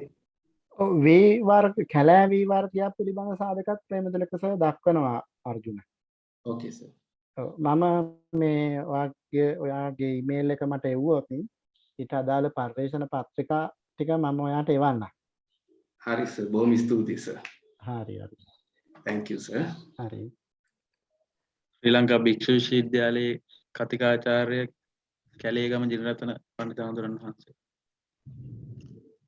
බොහොමත් ස්තුතියි මට මේ අවස්ථාව ලබා දුන්නට. ඇහෙනවද මාව? ඇහෙනවා හාමුදුරනේ. මේ අබංගල සර් බොහොම පැහැදිලි වටිනා සාරගරබ දේශනයක් කළා. ඒ ගැන පළමුවෙන්ම ස්තුතියි. අබංගල සර් කියන්නේ කොහොමත් අපේ පුරාවිද්‍යා ශාස්ත්‍රයේ ඉන්න විශ්වවිද්‍යාල ශාස්ත්‍රයට සම්බන්ධ ඉතාම දක්ෂ තරුණ පර්යේෂකයෙක්. එතුමා බොහොම පර්යේෂණ වැඩ කරන කෙනෙක්. මට කියන්න ඕනේ එක නෙමෙයි. දැන් අපි දන්නා මම මේ දැක්ක විදිහට මම බැලුවා කවුද මේ සහභාගී වෙලා ඉන්නේ කියලා මේ ශ්‍රවණය කරන්න. මට හිතුනේ මේ පේරාදෙණිය විශ්වවිද්‍යාලයේ ඉතිහාස අංශයේ ඉගෙන ගන්න ළමයි කියලා මට තමයි හිතුනේ මේ වැඩිපුර ඉන්නේ. එතකොට මම පෞද්ගලිකව මේ විශ්වාස කරන දෙයක් තමයි හොඳ ඉතිහාසඥයෙක් වෙන්න පුරාවිද්‍යාව දැනගන්න ඕන. හොඳ පුරාවිද්‍යාඥයෙක් දැනගන්න ඕන. මම ආශ්‍රය කරගෙන 31 ගත්තාම ඉතිහාසය ඉගෙන ගත්ත අයට පුරාවිද්‍යාව ගැන දැනුම මේ පොඩ්ඩක් මන්දයි. මම හිතනවා පුරාවිද්‍යාවකලු දැනගත යුතුයි කියලා. ඒතර මේ අඹංගල සර් අද මේ කරපු දේ තුලින් ඉතිහාසය ගැන කියලා අදහසක් ගන්න කලා කෙනෙක් තමයි මට හිතුනේ. ඒතර මට ඉන්සන්න මේ ගැටලුවක් නැහැ. තුමා කරේ පේරාදෙණිය විශ්වවිද්‍යාලයේ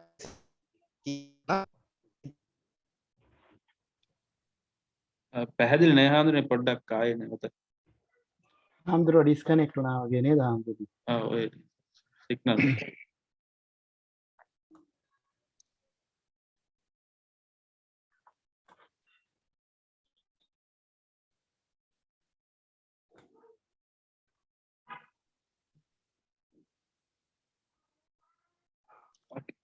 ජිනරත්න හාමුදුරුවෝ අපිට ඇහෙන්නේ නැතුව ගියා ටිකක්. හාමුදුරන්ට ආයේ මේ ලකුණා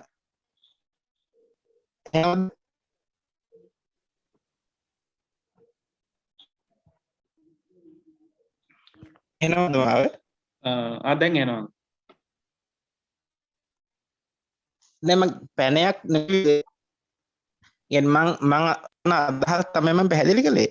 මං හිතනවා මේ දේශනාවට ගොඩක් සම්බන්ධ වෙලා හිටියේ ඉතිහාසය ඉගෙන ගන්න ළමයි කියලා. මම දැක්කේ සහභාගී වෙන පිරිස අතර. මගේ අදහස තමයි මේ කෙනෙක් හොඳ ඉතිහාසඥයෙක් වෙන්න පුරාවිද්‍යාව ඉගෙන ගන්න ඕන. හොඳ පුරාවිද්‍යාඥයෙක් වෙන්න ඉතිහාස ඉගෙන ගන්න ඕන.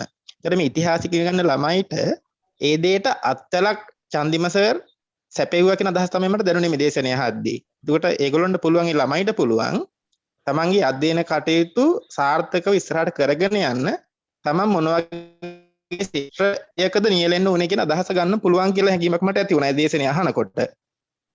ඒ ගැන ඇගීමක් කරන්න මට අවශ්‍ය වුණේ. සහ මේ පෙරදෙන විශ්වවිද්‍යාල ඉතිහාසාංශය මේ වගේ දේශනමාලා කීපයක් මේ සංවිධානය කළා. මම සම්බන්ධ වුණා.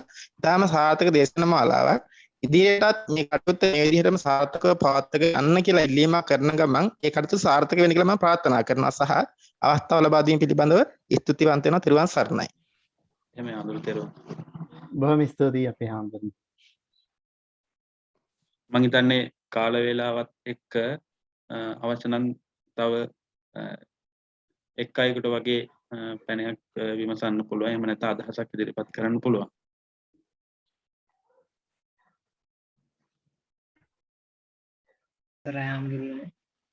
ආඳුරනේ chat box එකේ එකක් තියෙන හොඳ ප්‍රශ්නයක්. සර් බලන්න. සර් අහලා තියෙන්නේ සර් අර කියපු ගෑනු ළමයෙකුගේ ඇටසැකිල්ල ගැන පොඩි පැහැදිලි කිරීමක් කරන්න පුළුවන් නම් වටිනවා කියලා සර් ප්‍රශ්නයක් අහනවා. එහෙමයි අපේ හාමුදුරනේ මං හිතන්නේ අර පාහියන් ලෙන කැණීමෙන් හම්බෙච්ච සැකිල්ල ගැන වෙන්න ඕනේ. ඒ සැකිල්ල හඳුන්නේ හම්බුනාට පස්සේ අර මේ ඒකේ අර ඥාන සංයුතිය පිළිබඳව අධ්‍යයනය කරන්න මේ ජේ ස්ටොක් කියලා මහාචාර්යවරයෙක් මේ කේම්බ්‍රිජ් විශ්වවිද්‍යාලයේ ඉඳලා ඇවිල්ලා ඒ සැකිල්ල ඥාන මේ ගන්න උත්සාහ කරා. ඊට පස්සේ සැකිල්ල ඔහු අරගෙන ගියා ඒ රටට. නමුත් මට පස්සේ මේ ඔය ආචාර්ය නිමල් පෙරේරා මැතිතුමා සහ දැරණියගල සිරාන්දරණයගල මැතිතුමා හරහා දැනගන්න ලැබුණ කාරණේ තමයි ඒකේ මේ ඥාන අපි කියන්නේ එක්ස්ට්‍රැක්ට් කරනවා කියලා ඥාන වෙන් කර ගැනීමේ හැකියාවක් තිබුණේ නැහැ කියලා.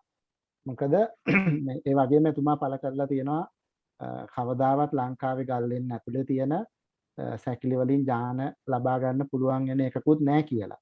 ඊට පස්සේ කොහොම හරි මේ සැකිල්ල මේ එතනින් පස්සේ ජර්මනියට ගෙනියලා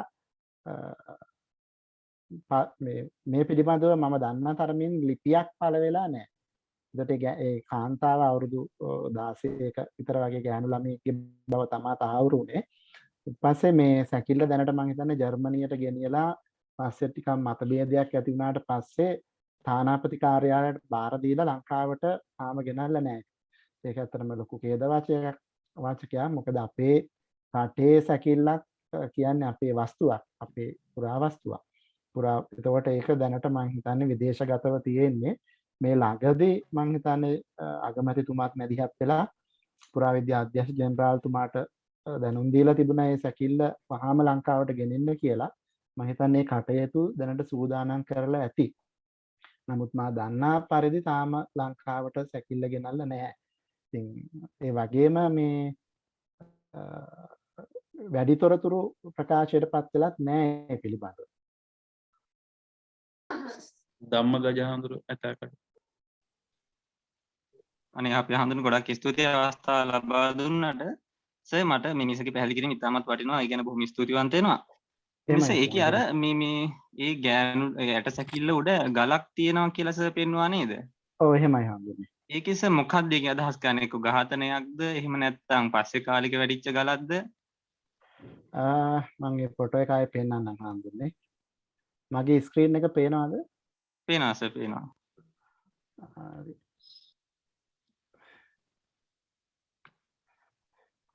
හාන්දුනේ මෙහෙමයි මේ අලම මේක පෙන්නන කල් මේ දැන් ඒ සම්බන්ධයෙන් අර මේ ආචාර්ය නිමල් පෙරේරා මැතිතුමා දැන් ඒ කැඳීම කරන අවස්ථාවේ අපිත් එතනට සම්බන්ධ වුණා නිරීක්ෂණ මට්ටමින්. එතකොට මේ එයා සමහර විට කල්පනා කරන්නේ යම්කිසි ප්‍රභූ කාන්තාවක් වෙන්න පුළුවන් කියලා. අර ප්‍රභූ කියන්නේ රැහේ නායිකාවක් හරි වගේ මේ පේනවද හඳුන්නේ? පේනවා. එතකොට දැන් මේ එයාගේ මේ සැකිල්ල තිබුණේ මේ ඇවිදින ස්වරූපේ පේනවා ඇති කකුල් දෙක මාරු කරලා කතිරයක් වගේ. එතකොට උකුල උඩ තමයි මේක තියෙන්නේ. මෙතන මේ ඉල ඇට ටික ඔබ වහන්සේට පේනවා ඇති කියලා මම හිතනවා. මේ තියෙන්නේ ඉල ඇට ටික. එතකොට ඔලු කට්ට මෙතන. එතකොට මේ ඔලු කට්ටේ අත තිබිලා තියෙන්නේ මාගේ රූපේ පේනවද මන් දන්නේ නැහැ ඔබ වහන්සේට. මාව පේනවද? පේනවා නම් මේ දකුණු අත නිකටට යටින් සහ වම් අත අර අපි කියන්නේ ඇලවිලා ඉන්න සිංහසෙලියාවෙන් ඉන්න ස්වභාවයෙන් තමයි තිබිලා තිබ්බේ. එතකොට ඒක මේ ස්වභාවික ඉරියව්වක් නොවේ. ඒ කියන්නේ කෙනෙකුට හිතෙන්න පුළුවන් නිකන් මරුණා නම් එහෙම ඉන්නේ නැහනේ.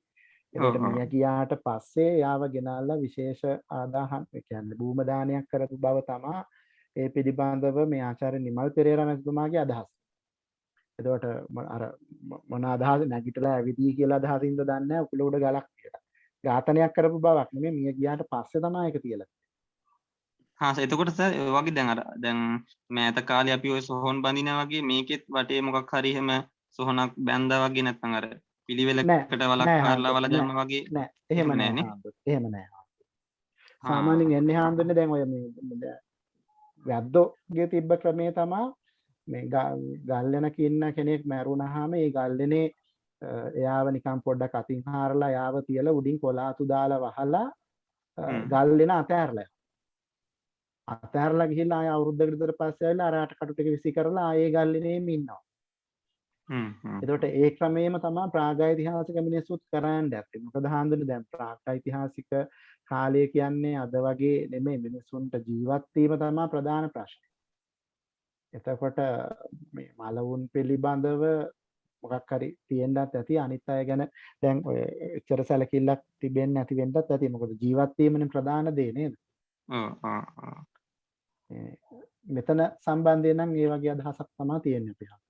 අනේ ගොඩක් ස්තුතියි සර්. ඇත්තටම දේශනේ අහගෙන ඉනකොට මට මේ ටිකක් පහුවෙලා මේ ලින්ක් එක හම්බුනේ. එහෙමයි හම්බුනේ. ඇත්තටම මේ ආස හිතුණා මොකද මේ ඇත්තටම මම ඉතිහාස පැත්ත හදාarලා නැහැ. නමුත් ඒක අහගෙන ඉන්නකොට ආස හිතුණා මේ හරි වටිනවා සර්. ගොඩක් පැහැදිලි දේශනේ. අනේ ගොඩක් පිං පැහැදිලි කරලා දුන්නාට බොහොම ස්තුතියි. එහෙමයි. තෙරුවන් සරණයි අපේ හම්. තෙරුවන් සරණයි සර්. අවසාන වශයෙන් ලහිරු මම හිතන්නේ ප්‍රශ්නයක් ගෞරවනීය ස්වාමීන් වහන්සේලා සහ විශ්වවිද්‍යාලයේ සියලු මහාචාර්යතුමන්ලාගෙන් අවසරයි. මේ අපේ අද දේශන ගැන කියනවා ඇත්තටම සම්බන්ධයට ගොඩක් ස්තුතිවන්ත වෙන්න ඕනේ. මොකද එතුමා ඊටමත් පැහැදිලිව ශිෂ්‍යයෝ මේ දේශනෙට අද රසවත් ආකාරයට ගැටලු ඇති නොවන විදිහට මේ දේශන ඊටමත් පැහැදිලිව සිද්ධ කරා. ඒ ගැන ඒකට ගොඩක් ස්තුතිවන්ත වෙනවා. ඒ වගේම පුළුවන් නම් තවත් දවසක මේ වගේ දේශනයකට සම්බන්ධ වෙලා අපිට තවත් පැහැදිලි කිරීම කරලා දෙනවා නම් ඉතිහාසය සහ මේ පුරාවිද්‍යාත්මක හේතු සම්බන්ධව ගොඩක් වටිනවා. ඉතින් ඒ සම්බන්ධ මේ වගේ වැඩසටහන සංවිධානය කිරීම සම්බන්ධව අපේ විශ්වවිද්‍යාලයේ ඉතිහාස අධ්‍යයනාංශයේ මේ මහාචාර්ය රෝහිත සර්ට ඒ වගේම අමිතරත්න ස්වාමීන් වහන්සේට සහ මම ගොඩක් කැමතියි අර අමරකීර්ති සර්ගේ අදහස් දැක්වීමටත් ඒ වගේම චන්දිම සර්ගෙන් පොඩි ඉල්ලීමක් කරන්න තියෙනවා. සර් පුළුවන් නම් මේ ප්‍රසන්ටේෂන් එක අපේ අමිතරත්න ස්වාමීන් වහන්සේ හරහා හෝ අපිට ලබා ගැනීමට සලස්වනවා නම් ගොඩක් වටිනවා. ඉතින් වෙනටත් තරක් ස්තුතිවන්ත වෙනවා මේ වගේ වටිනා දේශනයක් කිරීම සම්බන්ධව. බොහොම ස්තුතියි ලහිරු. මේ මම හිතන්නේ මේක රෙකෝඩ් කරනවා කියලා කිව්වා දේශනේ රෙකෝඩ් වෙනවා. මම හිතන්නේ ඔව් සර්. කියුරියා හිස්ට්‍රිකා මේ YouTube channel එකට දායි. මම ප්‍රසන්ටේෂන් එකත් අවශ්‍ය නම් මම අපේ හාමුදුරන්ට ලැබෙන්න සලස්වන්න. හාමුදුරන්ගෙන් මේ පිටපතක් ඉල්ල ගන්න. මම හිතන්නේ කාල වේලාවත් එක්ක අපිට දැන් අවසන් කරන්න සිදු වෙනවා. විශේෂයෙන් හාමුදුරනේ අවසන් කරන්න කලින් මට විනාඩියක් දෙනවද? හරි සර්. හරි. මම පොඩි ස්තුතියක් කරන්න කැමතියි. මුලින්ම මේ දේශන මාලාව සංවිධානය කිරීම පිළිබඳව ඉතිහාස අධ්‍යනාංශයට පේරාදෙණිය විශ්වවිද්‍යාලය. මොකද අපිත් බොහෝ කරුණු කාරණා මේ දේශන මාලාව සමග සම්බන්ධ වෙලා දැනීගෙන ගත්තා.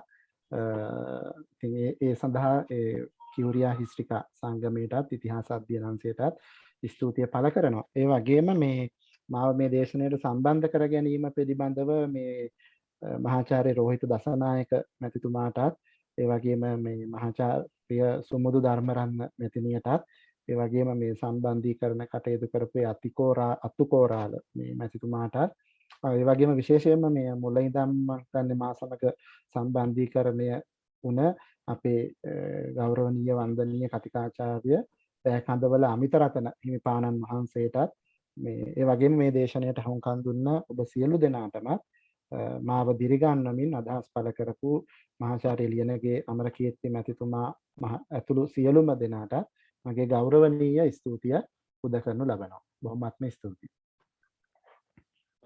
බොහොම ස්තුතියි සර්. මම හිතන්නේ තවත් බොහෝ දෙනෙකුට අදහස් දැක්කී ඉදිරිපත් කරන්න තියෙනවා chat box එකටත් බොහෝ දෙනෙක් තමන් ඒ ශ්‍රවණය කර දේශනය සම්බන්ධයෙන් අදහස් ඉදිරිපත් කරලා තිබෙනවා. විශේෂයෙන් මේ වෙලාවේ අප ආරාධනා කර සිටිනවා මේ ඉතිහාස සංගමයට ස්තුතිය ප්‍රකාශය සිදු කරනවා. ඒ වගේම විශේෂයෙන් සිහිපත් කරන්න කැමති අර ගොඩ දෙනෙක් අහලා තිබුණා මේ මේක කොහොමද නැවත වීඩියෝ එක ලබා ගන්න කියලා. ඔයාලට මේ වීඩියෝ එක රෙකෝඩ් එක ලබා ගන්න පුළුවන් YouTube නාලිකාව මගින් අප ඉතිහාස දෙපාර්තමේන්තුවේ නිල YouTube නාලිකාව මගින් මෙම වීඩියෝ එක ඔයගොල්ලන්ට ලබා ගන්න පුළුවන්. බොහොම ස්තුතියි.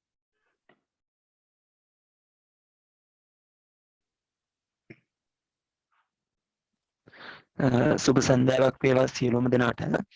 ගරුතර මහා සංඝරත්නය ඇතුළු ඉතිහාසය අධ්‍යයන අංශයේ අංශාධිපති රෝහිත දසනායක ගුරුපියාණන් ප්‍රමුඛ ආචාර්ය මණ්ඩලයේ සියලු දෙනාගේම සහ අපගේ ඇරයුම පිළිගෙන අප හා එක් වූ සියලුම සහෝදර ස්මිනි නොයෙක් විද්වත් සියලු දෙනාගේම අවසරයි. අද දින ඉතිහාසය අධ්‍යයන අංශය හා ඉතිහාස සංගමයට ඉතා සුවිශේෂී තවත් එක් දිනයක් ලෙස මා සලකනවා. අප විසින් සංවිධානය කරනු ලබන දේශනමාලාවේ අද දින දේශකයන්ෝ වශයෙන් පැමිණි ශ්‍රී ලංකා රජරට විශ්වවිද්‍යාලයේ පුරාවිද්‍යා හා උරුම කළමනාකරණ අධ්‍යයන අංශයේ ජ්‍යෙෂ්ඨ කතිකාචාර්ය චන්දිම අබන්මල විද්වතාණනි, ඉතිහාසයට එහා අපේ මිනිස්සු ශ්‍රී ලංකාවේ ප්‍රාග් ඉතිහාසයට පිවිසෙමු යන මාතෘකාව යටතේ ඔබ සතුව තිබුණු දැනුම් සම්භාරය අප සමග බෙදා හදා ගැනීමට දැක්වූ මේ සුවිශේෂී දායකත්වයට අපගේ හෘදයාංගම ස්තුතිය මේ මොහොතේ පිරිනැමීමට මා කැමැතියි. එලෙසම අපගේ ආරාධනාව පිළිගෙන කාර්යබහුල ජීවිතයෙන් අපටත් ඉඩක් වෙන් කිරීම පිළිබඳව නැවතත් ස්තුතිය පිරිනමමින් අප හා ඉදිරියටත් මෙලෙස රැඳී සිටමින් අපට ශක්තියක් වන ලෙසටත් ආරාධනා කරමින් ඒ වගේම ඔබතුමාගේ ඉදිරි වැඩ කටයුතු සර්ව ප්‍රකාරයෙන්ම සාර්ථක වේවායයි ප්‍රාර්ථනා කරමින් මාගේ මේ ස්තුති කතාව අවසන් කරනවා.